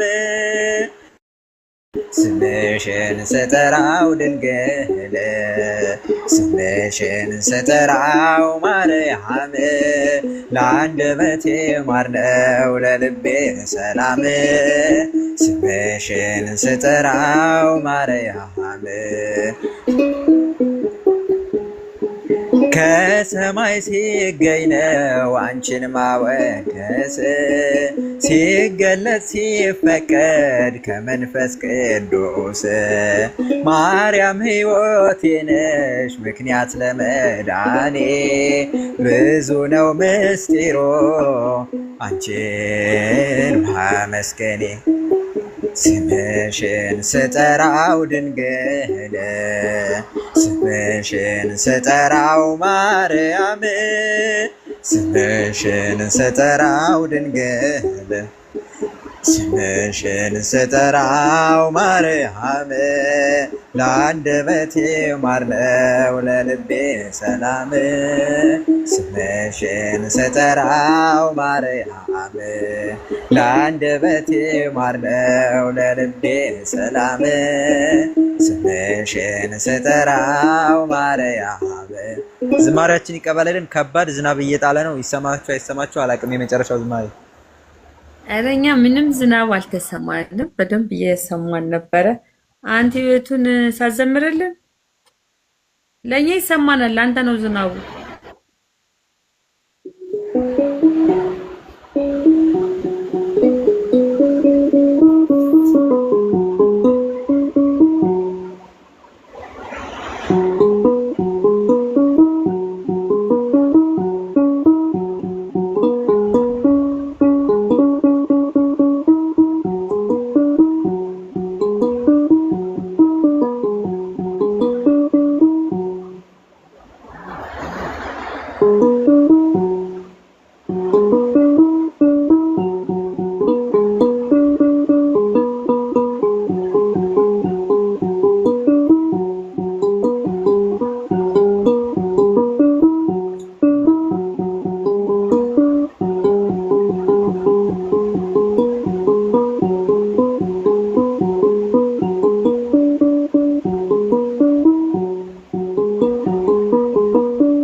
ይሰማል? አዎ ትሰማለህ። ዝናቡን ደስ ይላል።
ስባይ ክራሩ ብቻ ነው የሚሰማን።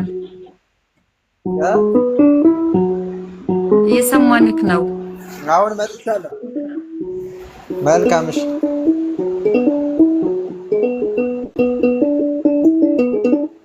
መልካም ከእዝል ወደ ግዕዝ መመለስ ስለነበረብኝ ነው ቅኝት።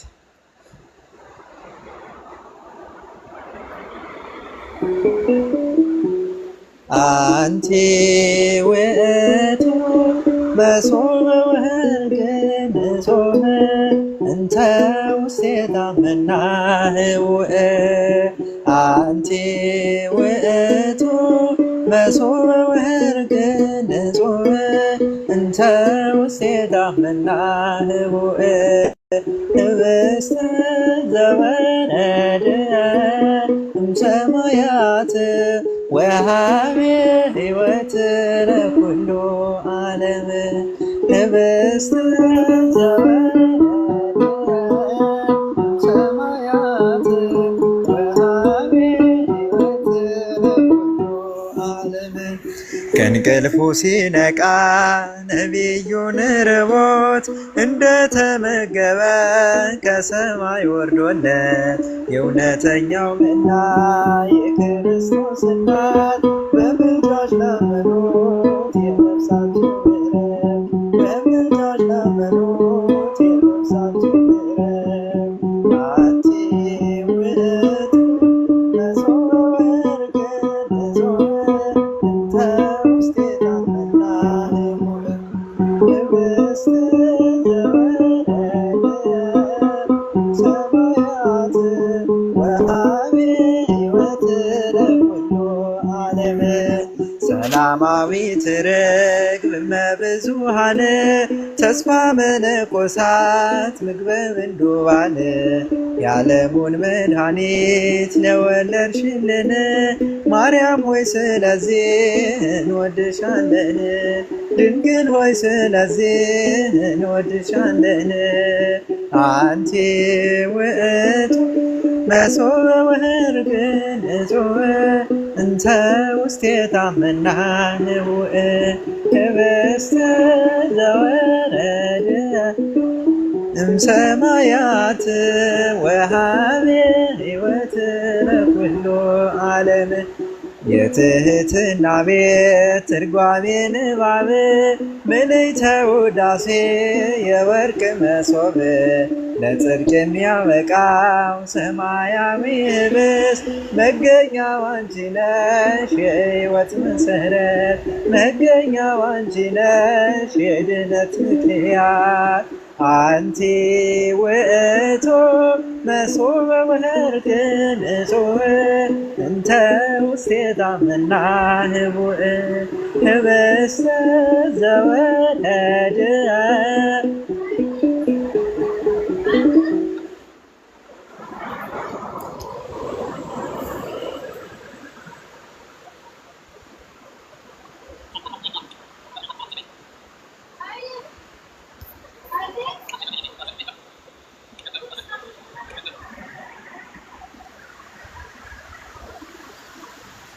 ይመስለኛል ዝናቡ በጣም እየረበሸው ነው።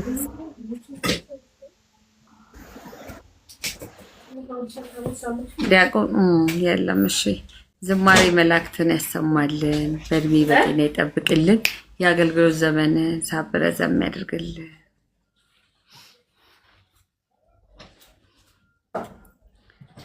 ቀሲስ ሲመርቁት ዝናብ አስቸገረው።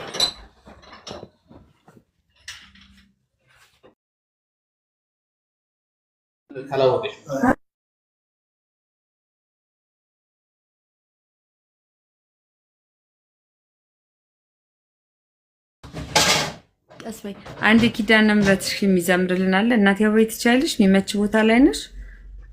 ዛሬ እኮ ኪዳነ ምሕረት ናት። ተባካችሁ አንድ ዘምሩና በጸሎት ይዘጋዋል። ዝማሬ መላእክት ያሰማልን፣ ዝማሬ መላእክት ያሰማልን፣ በእድሜ በጸጋ ይጠብቅልን። እግዚአብሔር ከሁላችን ይሁን። ዝማሬ መላእክት ያሰማልን። ወጥቷል ነው ወጣው ከሀገሬ ገብርኤል ፍሬ ላይ በጣም የምናነብላችሁ ብዙ ግጥሞች አሉ። እውነት በጣም ደሳስ የሚሉ ግጥሞች እናንተንም እንድትገዙ የሚያበረታታ አብዛኞቻችሁ ገዝታችኋል፣ ገዝት ላይ ያላችሁ። እውነቱን ለመናገር ግን ግጥሞቿን እናነብላችኋለን። ያው ሐሙስ ምሽት እንዲህ ላይ ስንገባ እየመረጠ ሁላችሁም እጅ ላይ ስላለ ቀሲስ ኤልያስ መችልታ ነው ጊዜ ካለ እያሉን ነበር አይደለ? ራኬብም እጅሽ ላይ ያለ ማንበብ ትችላለሽ። ከገጽ 80 በኋላ ያለው በጣም ይገርማል። በጣም ገጽ 82 ላይ ነው ያለው። አዎ 81 82 ላይ ያለ ግጥም ነው። እኔ ለቤተሰባ እሱን ብጋብዝ ሁሉ ደስ ይለኛል።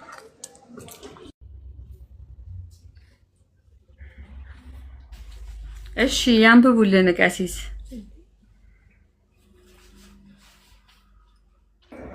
መቼ? አሁን ነው ሐሙስ እንጠብቅ።